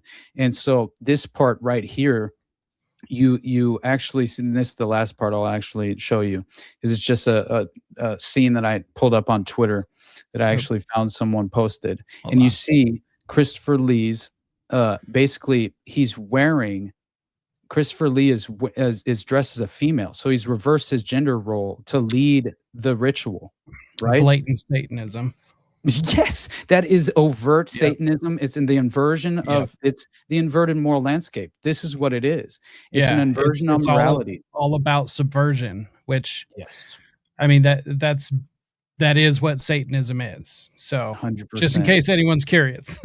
Yeah, and for anyone, the first thing that I thought was Michael Aquino and Lilith, and how they would reverse gender roles whenever they would sexually abuse and traumatize the young children. Right. And makes all the sense in the world. It's an inversion on morality itself. But right. Watch this briefly.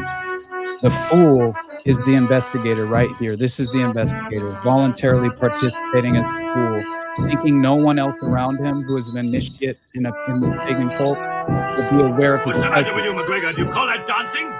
because of his mask. Cut some cake. Right. Use your bladder. So now he's voluntarily participating to remain hidden. I suppose you've been getting drunk at your own bar. That's also how they're going to be able to cover up all of this too, is because now he's implicated. Exactly. That is also a great point to make for sure. But anyway, I thought that was at the very least. Well, actually, one more thing. I'm sorry. This is the very end of it. I should have just played the rest of it. But this is the very end of that same video footage, because you see again how he participates himself, but it's very overtly sexual. And then also the individual who you'll see in a moment, this individual with basically the dragon. So the 6 swords represent the knights, right? The pagan knights who will basically commit the sacrificial beheading, right?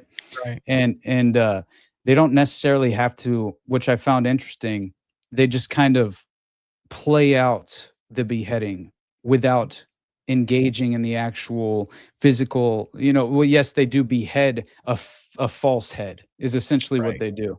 And so that was a very interesting moment. But what I did see is that the individual who's like, looks as if he has I believe it's a dragon, and he's got this big sort of balloon around him in a way that he can open up the bottom part and essentially overtake one of the children and capture them, is what he's basically doing with this long march, this long pagan march.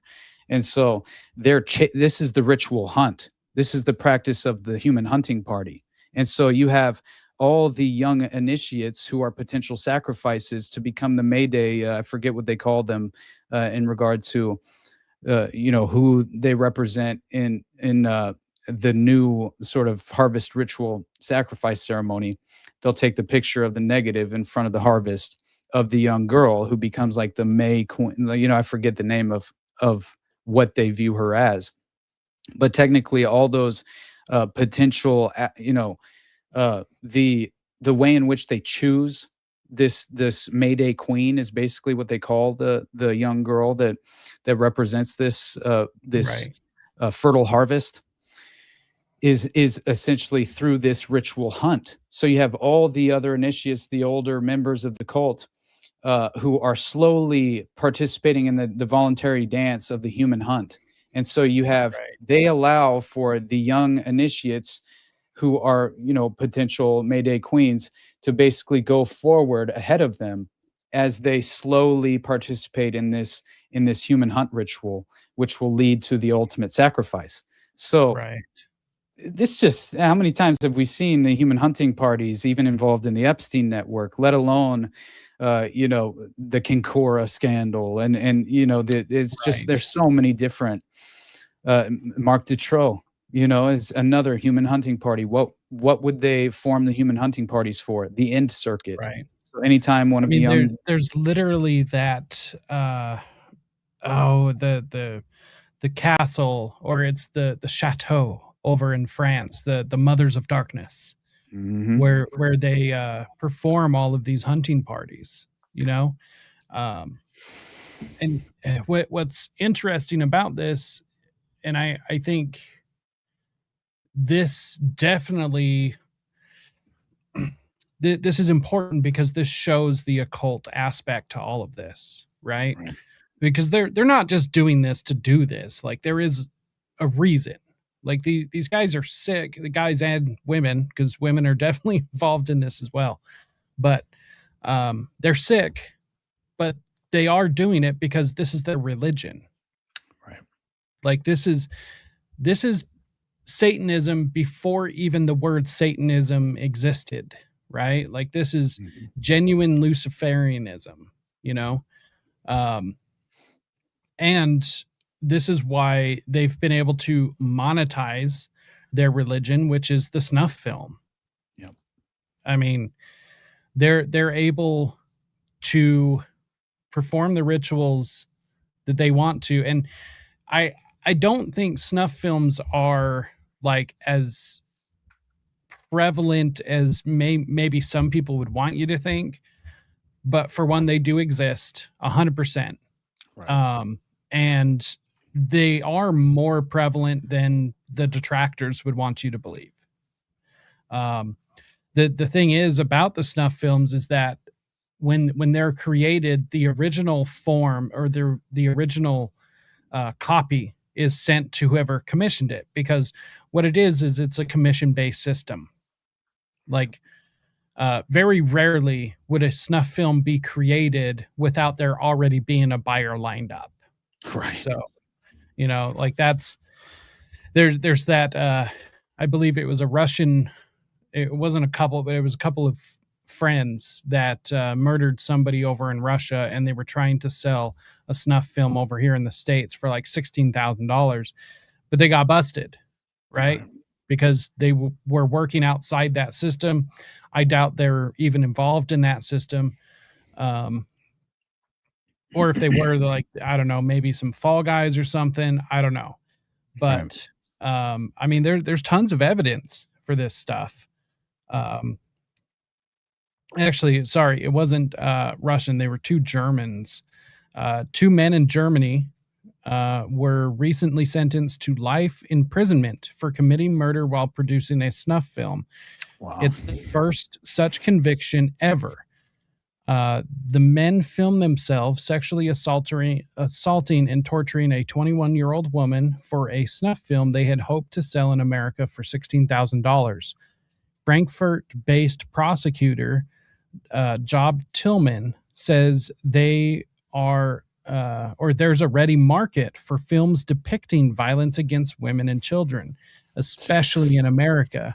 Although one of the men is appealing the ruling, the other says he views jail as an opportunity to work on himself and his problems. You motherfucker. My God. That's terrible. Like, man. Yeah, my no. This is nothing new, my friend. We know this. No, That's the ultimate problem here, is that snuff has been and will more than likely forever be, you know, one of the most profitable, you know, and lucrative black market, you know. Right. I mean, I'm old enough to remember like all the gore sites, right? Oh, Gore.com, rotten.com and stuff. And I was totally ruined. I spent a lot of time on those websites, tons. Even the fake overly produced beheading videos back in the ISIS days, you know, it's like I remember watching James Foley have his head chopped off, you know, it's like watching, you know, clearly I think there's a little bit more pageantry to do with some of those, even though I do. Well, and I wouldn't technically consider those snuff because they weren't meant for sale. However, I mean, they were filmed to death. And I even remember there's some sick shit out there. I'll never forget this. A video of a woman in high heels killing animals. Jesus. Specifically kittens. And that I remember because this is like early internet, you know, and that video was actually for sale through some forum, you know, and it's just like that was on the ClearNet, you know, like that was just on the front internet long before you know, the dark net was, I mean, the dark net has always existed. However, it wasn't as prominent back then, right? Because it was like the Wild West on the internet. Exactly. And I think, man, every single criminal case that we have even referenced has basically a direct connection to snuff films and the production and facilitation and distribution of snuff, like Hand of Death cult, Right. Henry Lee Lucas, same thing, serial killer, Henry Lee Lucas, Otis Toole, members of a satanic cult called the Hand of Death that legitimately engaged in snuff, facilitating drugs through the enterprise. And by the way, they legitimately acknowledged the fact that they were making trips carrying Anglo-American children kidnapped in America to a ranch in Mexico. Right. They were directly connected to what? Metamoros, right? Which is the same. The Metamoros cult. Yeah, I mean, Satanists, which 15 victims in 1988 and 1989, right? Sacrificed. Right. I mean, Right. people act like, and I don't mean to, you know, because we do occasionally, I'll speak in a broad statement in terms of what people should and should not know and are aware of and aren't. But in reality, it's like for the official narrative to still ring true for the vast majority of people in terms of these criminal cases and criminal conspiracies, and especially the serial killer phenomena leading in directly to the mass shooter phenomena, as if we're all supposed to act as if these aren't deliberately and let's just say tied at the hip directly to that of the behavioral modification experimentation of MK Ultra. There's no way you can separate these things, in my opinion. Right. I think there are mind control techniques that have been sophisticated and utilized to manufacture mass shooters and serial killers. Yes. We just have a strange kind of window into when the phenomena basically came onto the scene, erupted, so to speak, I guess, into public consciousness. Yeah, And that was when MK Ultra went live, basically. that's how it feels. Yeah, it went from the laboratory to the streets, right? Yep. And this is what I've noticed in Corpsewood. I've been studying the Corpsewood Manor murders, which basically, so it took place in northern Georgia, southern Tennessee area, right? Not that far from Father Bud's boy farm, right? Oh my God. You know? Never a coincidence, man. Right.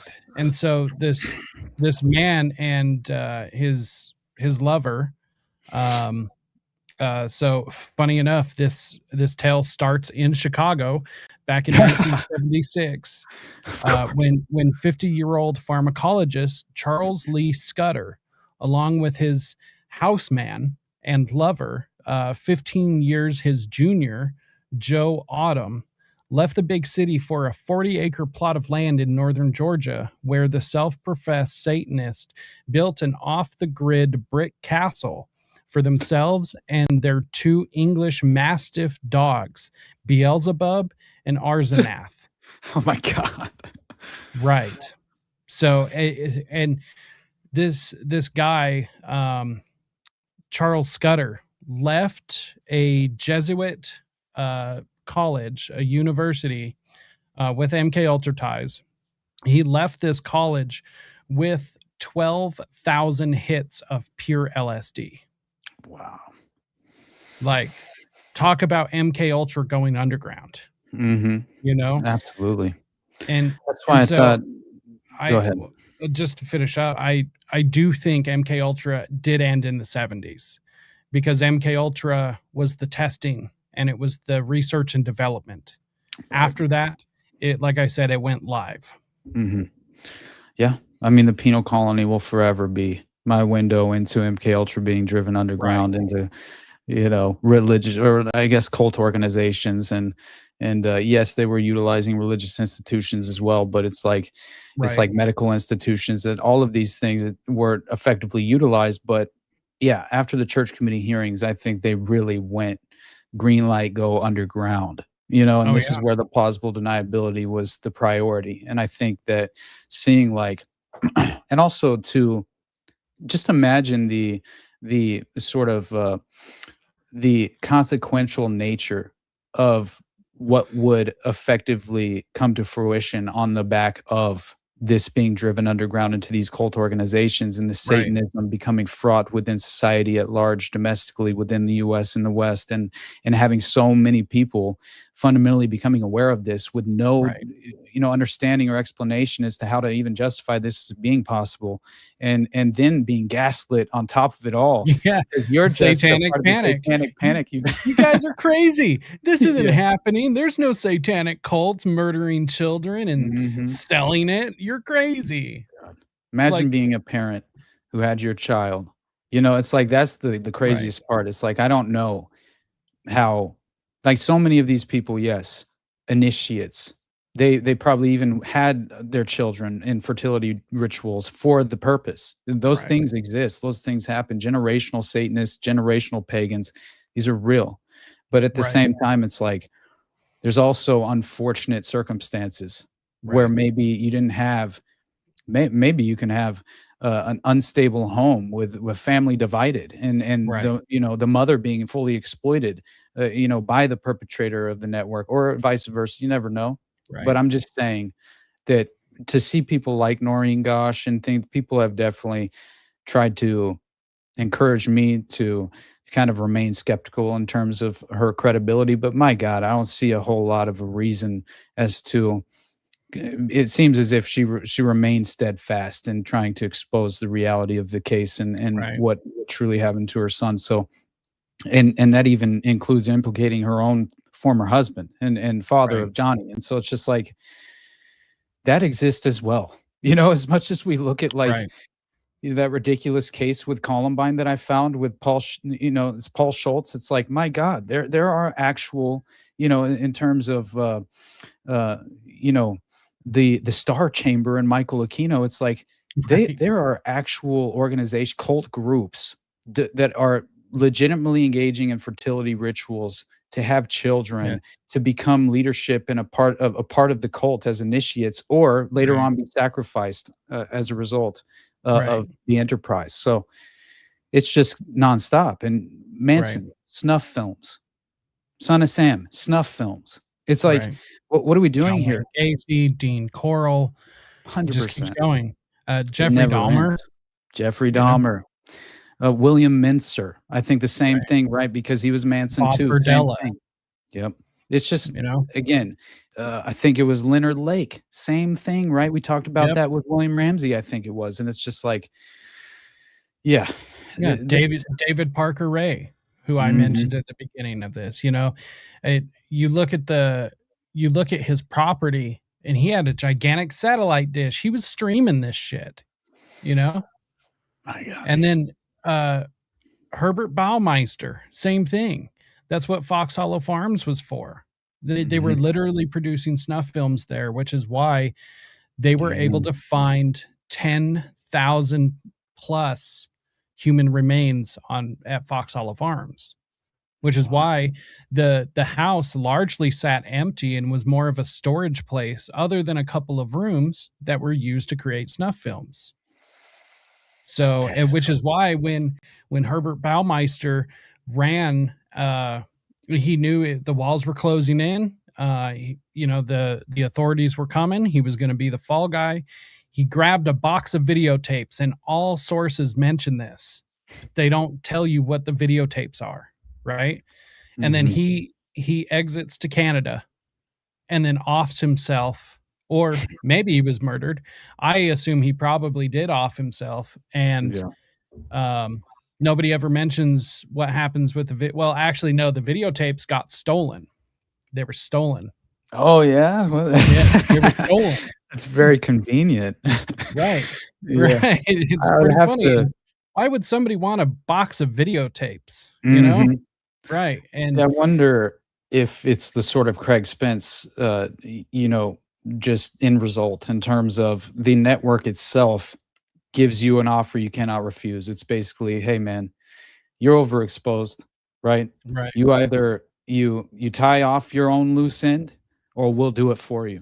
And it's basically, that's the bottom line, is that unfortunately you're outside of our protection now, in terms of the network. It's like you voluntarily, not necessarily voluntarily, but through becoming overexposed and now being a sort of loose end in regard to the network, right? It's basically you voided your protection. And I think that it's as if you dove off the yacht, as Nick Bryant has said, right? And Rusty Nelson, right? So it's like they'll make sure you drown, my friend, right? One way or another. And I think that Craig Spence, he basically has basically admitted as much. And I think Nick Bryant even concluded as much. At least he felt as if Craig Spence basically did commit suicide, but it was essentially because he had no real choice. Yeah. I think it was more of definitely a situation where it was like either you do it or we do it, Yeah, that's exactly it. Yeah. So at least that's how it seemed to me, every account that I've read of it, it just, that's how it seemed to me. Right. I gotta let my dog out. She's whining real quick. It's bothering me. I'll be right back. You're good. Thank you, brother. Take care of the pup. We're gonna start wrapping up here because I don't want to keep Austin too long. He's been super gracious with his time. I do want to take a minute just to say, go ahead and hit the like, share, subscribe, all of the things. If you like these types of conversations and stuff, definitely let our big tech overlords know. Oh, hold on.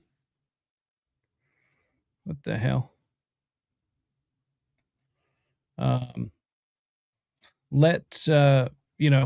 Sorry about that. I'm trying to get a video pulled up. One of the things I kind of wanted to end on here, but let the big tech overlords know that this needs to be seen by more people. And the way that you can do that is by hitting the like, share, subscribe, leave a comment, do all of these things. Get this out to as many people as possible. Make sure and subscribe to make sure that you can get future conversations like this, because we're just getting started. We are just barely getting started into this whole story. I mean, we've got to touch on North Fox Island. We've got to touch on all sorts of things, all sorts of aspects. Troop 137. We've got to touch on all sorts of cases from all over the place. So was just letting everyone know, Austin, to make sure and head on over to your channel and make sure and subscribe, hit the like, share, comment, all of these things to let the big tech overlords know that this needs to go out to more people. And I was going to start wrapping up here. You've been super gracious with your time. Dude, I'm sorry. I went off on the Wicker Man. That wasn't really the goal. You're good. You're good. Like I said, I think this actually plays a part into it. And one of the things I wanted to end on is actually something we've talked about before. Let's see. Let me get this set up right.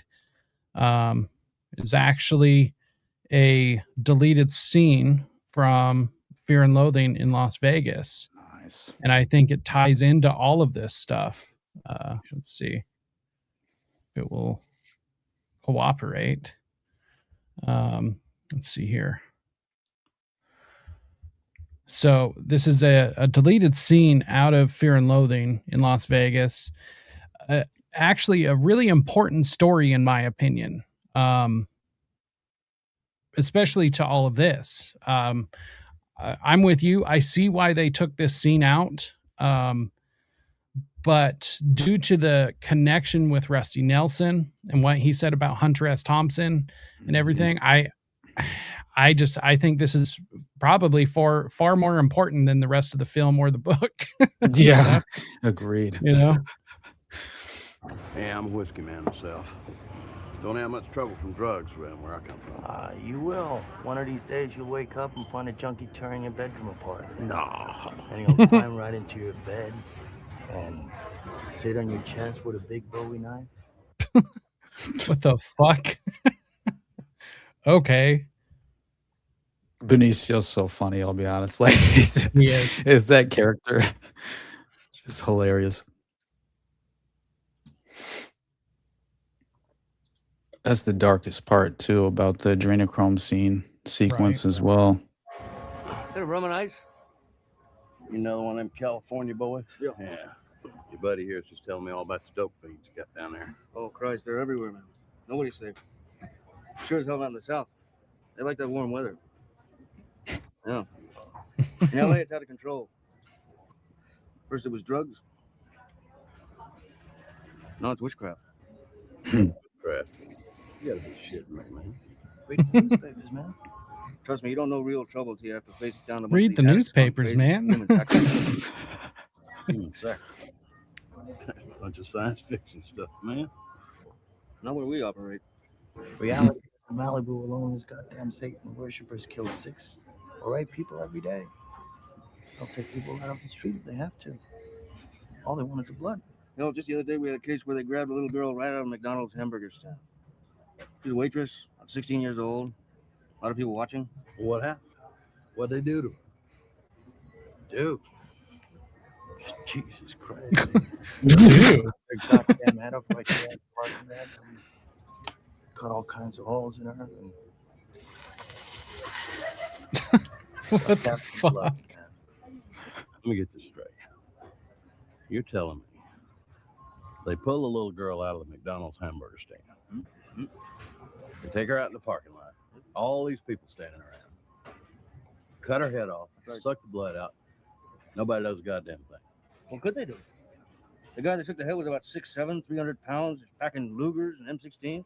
Shit, I mean, they just went back out into Death Valley, same place where Manson turned up. Like big lizards. Crazy Manson reference. Right. They're all veterans. Veterans? Yeah, the big guy used to be a major in the Marines. Veterans. That was the crazy part to me, right? Like, right. Obviously a veterans. Phoenix reference. It's 100%. Yeah. It couldn't be anything other than that. Right. Near the house. I mean, because this would have been, this time period would have been a perfect, how it got so big. perfect reference for Phoenix. Yeah. So. Usually it's whole families. During the night, most of them don't even wake up until they feel their heads going, and then shit, it's too late. Happens every fucking day. 3 more rums, plenty of ice, and maybe a handful of lime chunks. Thanks. Are you guys with that police convention upstairs? We sure are, ma'am. That's so. I never heard that kind of talk in this bar before. Jesus Christ. How do you guys stand that kind of work? I like it. It's groovy. Yeah, what's wrong with it? What the fuck? It's groovy. So funny. Damn it, I hate to hear that. You know why? Because everything that starts in California ends up out our way, sooner or later. Mostly Atlanta. Of course, that was back Interesting. in all we had to do was Yeah. put our ass under surveillance, They didn't move around much. Now, damn, seems like nobody's safe. Well, you're going to have to take the bull by the horns. Go to the map with this guy. What do you mean by that? You know what I mean. We've done it before. We damn well do it again. Cut their goddamn heads off, every one of them. That's what we're doing in California. What? Sure, that's all. Everybody that matters with us all the way down the line. Yeah, we keep it quiet. It's not the kind of thing you want to talk about upstairs. I mean, the press around? Hell no. Never hear the goddamn end of it. Right. Dobermans don't talk. Well, What the fuck? Sometimes it's easier just to rip out the back straps. Oh, yeah, because they fight like hell if you try to take the head without dogs.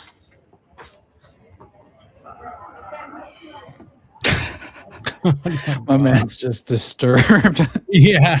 He's just like, oh my God. She wouldn't understand this shit. No, but You know how women are. They don't know shit. Well, Thank God. just be thankful that your heart is young and strong.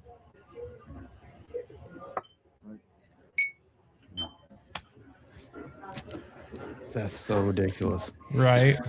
It's just crazy. I mean, that's pretty much the end of the scene, but man, it's just, I don't know, man. It seems like every time this stuff tries to get exposed, like we end up with another satanic panic, you know. Then it was Pedogate, you know, and you know, Comet Ping Pong and all of that stuff, and then it gets pushed over the edge, so they can't deny it anymore, right? And so they poison the well, you know. They bring in, and it's the whole conspiracy theory thing, and it's like this makes more sense to me than anything. Like this is all organized crime based in an occult framework that is being forced upon the general public, and then we're told that anyone that notices it is crazy. And it's like, no. Like this is insane. This is like all the stuff I've watched lately about all the John David Norman stuff, the John Wayne Gacy, like just anything about like the 60s and 70s, dudes. Kids were going missing all the time, and there was this whole belief, or not belief, but there was this whole like movement of kids just running away, right? Yep. Like that's the whole Manson story. It's like all the kids were runaways, you know? And it's like everyone just accepted this for some reason. It's like, why are the kids running away? Like that's not normal. That's not normal for a kid to run away, but this was like nationwide, and everyone, like the cops were all just like, yeah, well, kids run away all the time. That's not okay. No. No, and I think honestly, it's like and with the pop culture reference points that we just kind of illustrated as well, it's like, as I've said in the past, I legitimately believe that there is an esoteric occult ideology, you know, ideologies, right? Just basically permeating throughout modern society, as I've said before, and 100%. Not very much being, it's like far too under-acknowledged is the main problem that I am seeing, is that people have been almost like seduced into this low-level interpretation of reality, to this false framework that pins them down into this inverted moral landscape, to where you become imprisoned by this new cultural framework that you aren't even aware exists, let alone be able to identify, you know, the root cause of the deception that is playing out. And when you begin to realize, yeah, okay, why do you think John Wayne Gacy was involved in orchestrating the parade and legitimately meeting the First Lady, Rosalind Carter, with a Secret Service pin on his lapel? Because he had been granted Secret Service clearance. You know, it's like, it's just, to me, this is after he legitimately, let me actually pull the picture, because this is after he legitimately, you know, it's so ridiculous to me, because free love and drugs, man. That's all it was. That's it, man. It wasn't an intelligence operation. He had been actually I think it was a conviction for sodomy at the time that he arranged this meeting with Rosalind Carter and this parade. And so super weird, by the way, because he was in charge of all of this, bringing her there and everything, you know, like, here, let me fix that. It could be, this is what's interesting to me is, and I'd cropped the newspaper headline on the actual photo because I thought it was, you know, just worthwhile in doing. But yeah, Secret Service gave John Wayne Gacy security clearance. And this is from, you know, I believe it was a 1977 article, if I remember correctly, from the Chicago, I'll pull which publication it was, but either way, you read through what this says briefly. It says, accused mass sex slayer John Gacy was able to pose for photographs with Rosalind Carter and be near the president's wife during most of her visit to Chicago last May because he was the director of the Polish Constitution Day parade that she attended. Gacy became parade director 3 years earlier, recommended by Colonel Jack Riley, Chicago Special Events Director under the late Mayor Richard Daley, which I believe there are mob ties to each of those political personalities. Well, hey, Photographs that's why Michael Rossi and David Cram didn't do any time for being literal accomplices admitted. You know, they admitted to digging those holes and somehow never smelt a body in that fucking crawl space. But, you know, they didn't know what the holes were for. Right. And how did the investigators not find the bodies to begin with in the first place? Because I think they were trying to, it's the same thing that happened with the finders. It's, we need a window of opportunity to move the most condemning and damning evidence that proves the network exists. Right. This is how we can archive it all without actually, you know, archiving it into public evidence in a way in which it could be verified. Right. And so it's their window of opportunity, just like with Wayne Williams in the Atlanta child murders, when he's out back with his dad burning photographic negatives right after everything goes public, because he wasn't just coincidentally recruiting with the young black boys in Atlanta, telling them and their parents that he would turn them into the next Michael Jackson. And this was all a part of his Gemini Project talent recruiting agency. Another record producer, you know, like Roy Ames, another photographer, just like Jerry Richards, you know. And the same thing, guess what else? Michael Thevis, a well-known pornography kingpin at the time, is running an actual, so he's producing, basically he has a production studio in Atlanta at the time, where Wayne Williams was taking all of his little young boy recruits from the Gemini Project talent spotting agency to Michael Thevis's production studio to film child pornography. That's exactly what was happening. And so, you know, it's like, once you begin to fundamentally understand that, this is an overarching network, that there's a reason, you know, that, and I think there is, you know, basically an allegiance and loyalties to secret fraternal organizations as well, because you see all the 33s involved in the criminal case of John Wayne Gacy. That's not an accident. And for him to play into it himself, you know, it's just like, even the Bresler's 33 flavored ice cream job as the Pogo the Clown is insane, let alone the 33 victims, let alone him telling the mother of the 19-year-old victim from the military that she needed to go take 33 Valium and chill out. Like, that's crazy, right? I just, these things don't happen by accident, you know. I agree. There was 4 people involved, and that would be Michael Rossi, David Cram, Philip Paskey. Here we've got a Philip Paskey who had a newsletter going out of the Cook County Jail, and here he is involved with a guy named John Norman.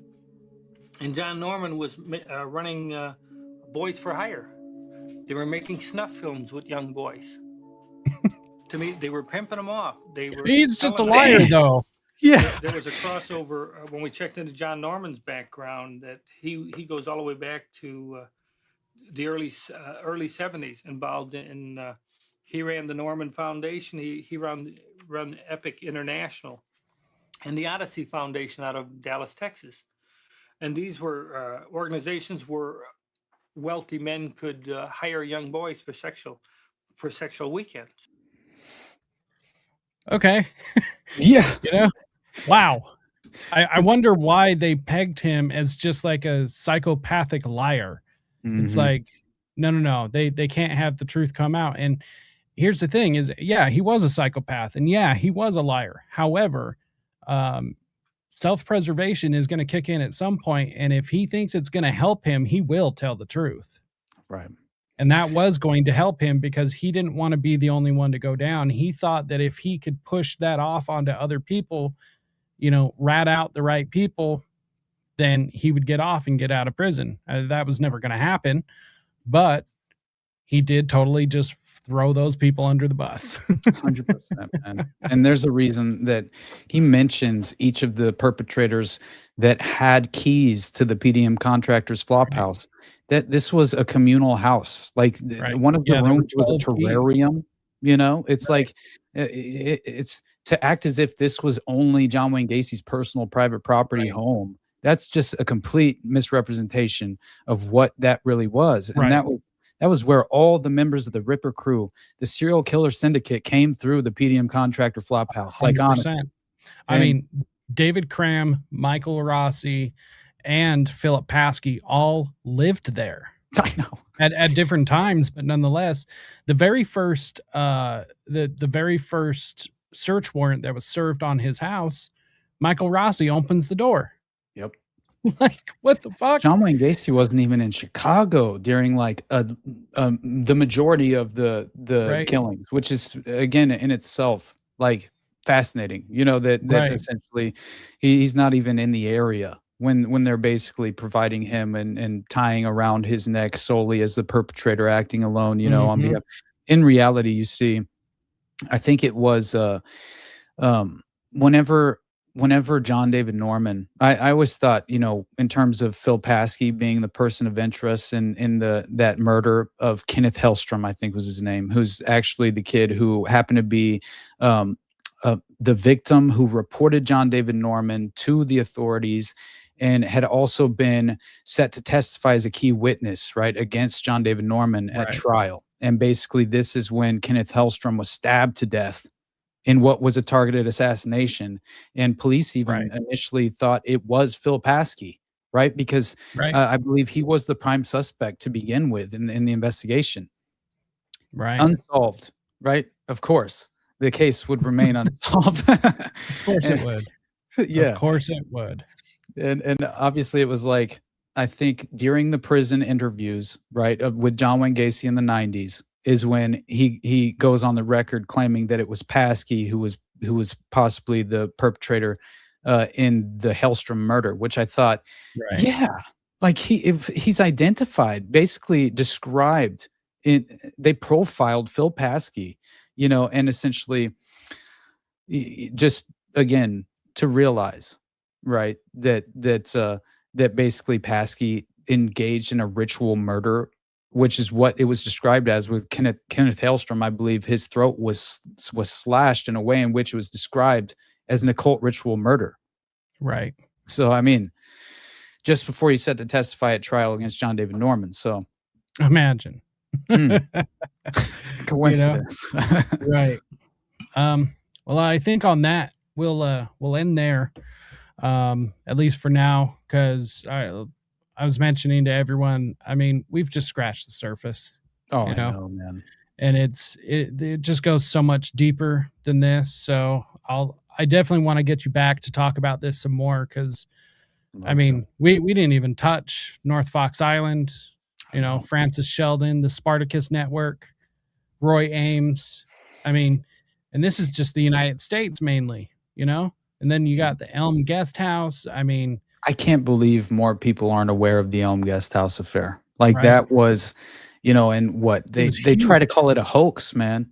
Right. Which is, of course, they would. It's the same Mhm. thing that happens when Pizzagate occurs. It's like, you know, Right. we'll just cleverly craft another media trope that will, Yeah. you know, just Right. inherently undermine the credibility of this concept.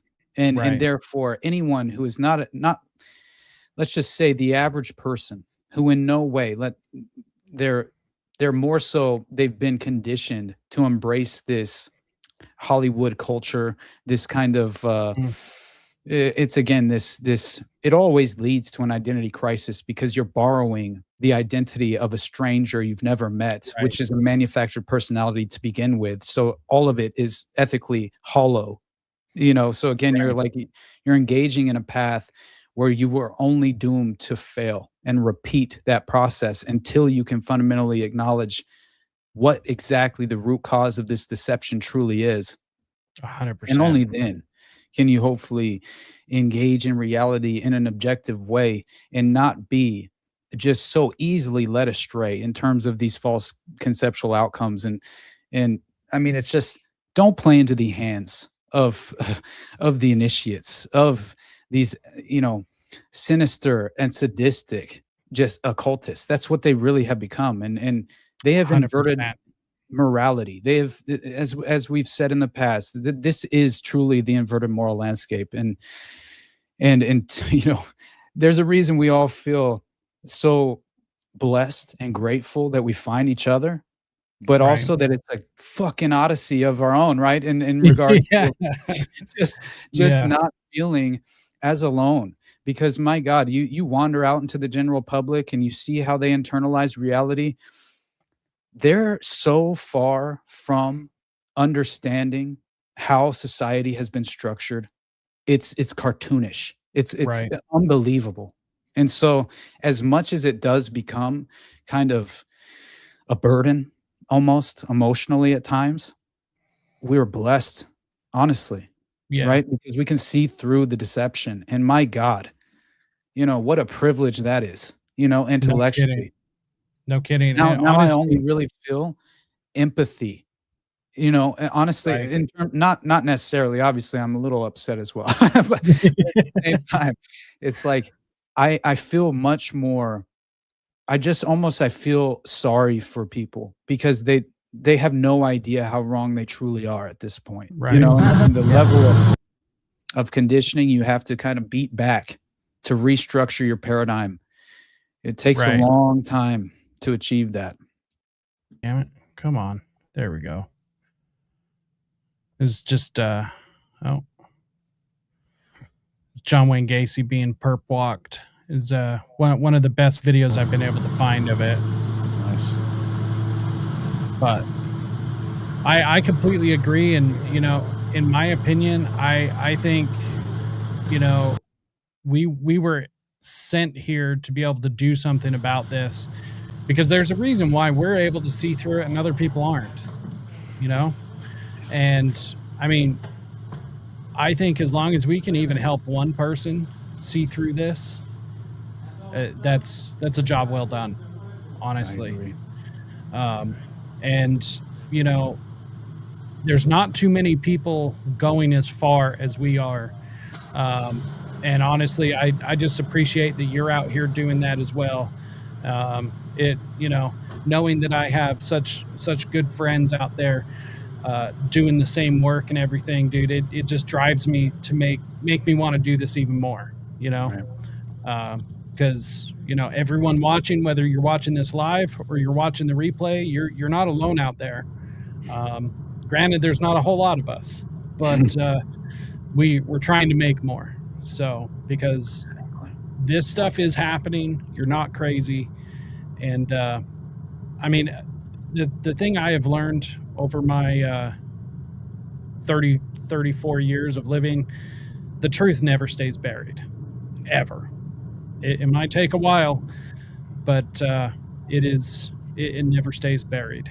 So you just have to know where to look, and it takes a while to kind of condition yourself and arm yourself with the tools necessary to kind of wade through this right. deceptive and deliberate misinformation, which is legitimately 100%. Flooding this really. I think we already know the design is to essentially derail our process and not allow us to get back to ground zero, to beat back that level of conditioning, Yep. to embrace the true level of just, let's just say, provide ourselves with the moral foundation necessary to move forward in the society we exist in. And you're meant to legitimately feel demoralized and isolated. Yes. For that very reason. And don't allow that to ever take root. Remember, you do have people like us you can reach out to. You can direct 100%. message me anytime you want, and I will do my very best to get back to you as soon as possible in a very genuine way. Same. And yeah, brother, Same. I love you to death, man. And honestly, anyone who is on this path and has become as emotionally disturbed through the overexposure as I have, we're on the trenches, on the front lines of the mind war, right? And it's like 100%, dude. I've never been more grateful to let's just say be on the front lines with you, brother. So I love you, man. Yeah, I love you too, brother. I definitely appreciate your time, and I'm looking forward to the next one. A couple of chats I wanted to highlight just real quick before we get out of here. Somebody mentioned, really wish a deep dive on this case would happen here. So I am currently just researching the Corpsewood Manor murders. So it will be happening, and it will be happening soon. And this is all tied to the the Chicago Rippers, the Ripper crew. This is tied into all of this stuff, MK Ultra and everything. And there's no coverage. There's absolutely no coverage outside of like, oh, these guys were just so great and they were picked on by rednecks and stuff. And it's like, no, that's not what was happening at all. So we're going to do some real investigative work into Corpsewood. So make sure you hit the like, share, subscribe, all of that stuff to make sure you don't miss it, and check back. Make sure and head on over to Austin's channel, the Underclass Podcast, which is linked in the episode description. Go give him some love and make sure you watch all the things he's doing.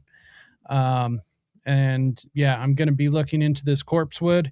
Definitely do it and make sure and come back, because we are going to be doing some deep dives into this case because nobody else is. So, and then one of the last things I wanted to highlight real quick was that anyone else think the hippie movement, free love culture caused young kids to become the runaways necessary for the children's sacrifices?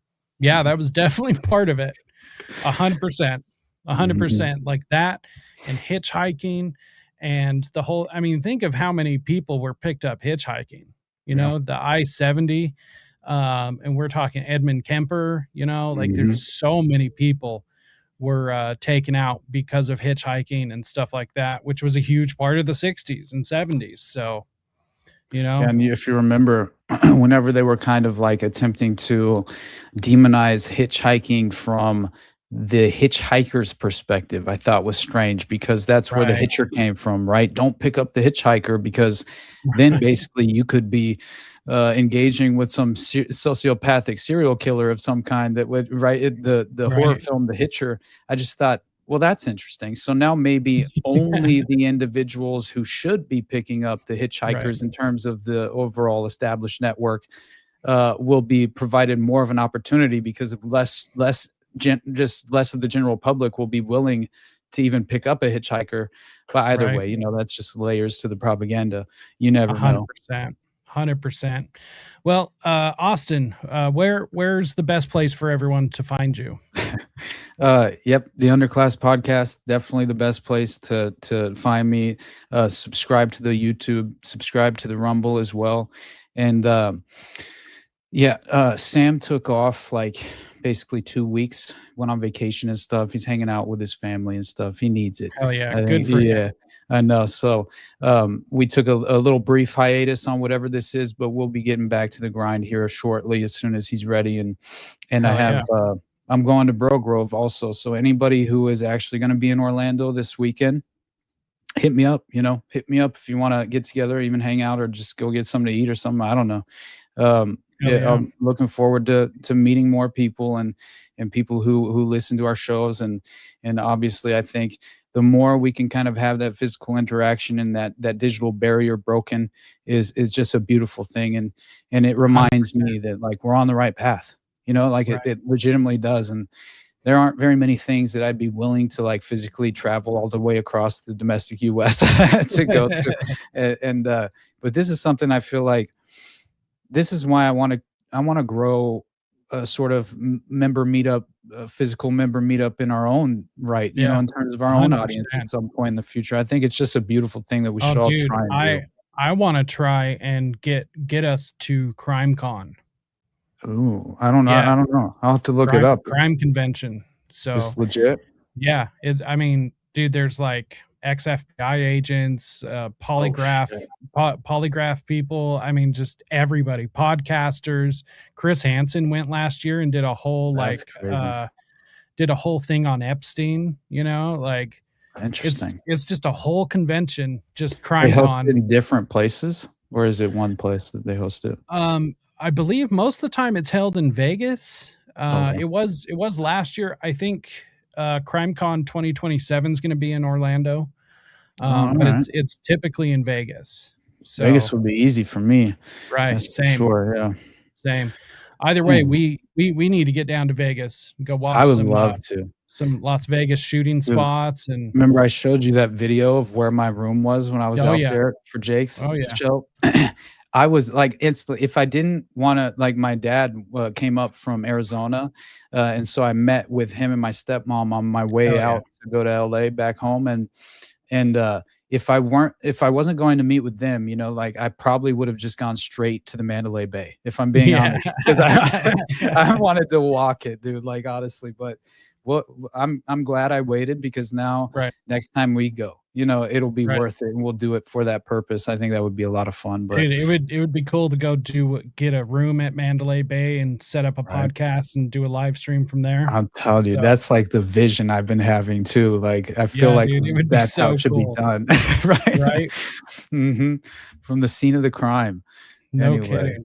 I love you, dude. Thank you so much, brother. I love you too, dude. Thank you so much. And we'll do another one here soon. Other than that, like I said, on your way out, the best thing you can do to help the channel is hit the like, share, subscribe, leave a comment, share this with anybody you think would, find value in this. Feel free to chop it up and, send out clips. The only thing that I ask in return is just make sure and tag me or whatever, and make sure that people can come back and find me in Austin. And other than that, I think that's it. Both of us will be on Already Dead tomorrow night, and I have some more shows lined up. So an MK Ultra Survivor's coming. Got all sorts of stuff, doing some more Satanic Panic on Wednesday, and all sorts of fun stuff. So like I said, like, share, subscribe, and hang out for a sec, Austin. We'll wrap up on the back end. And everyone else, until next time, stay free, my friends.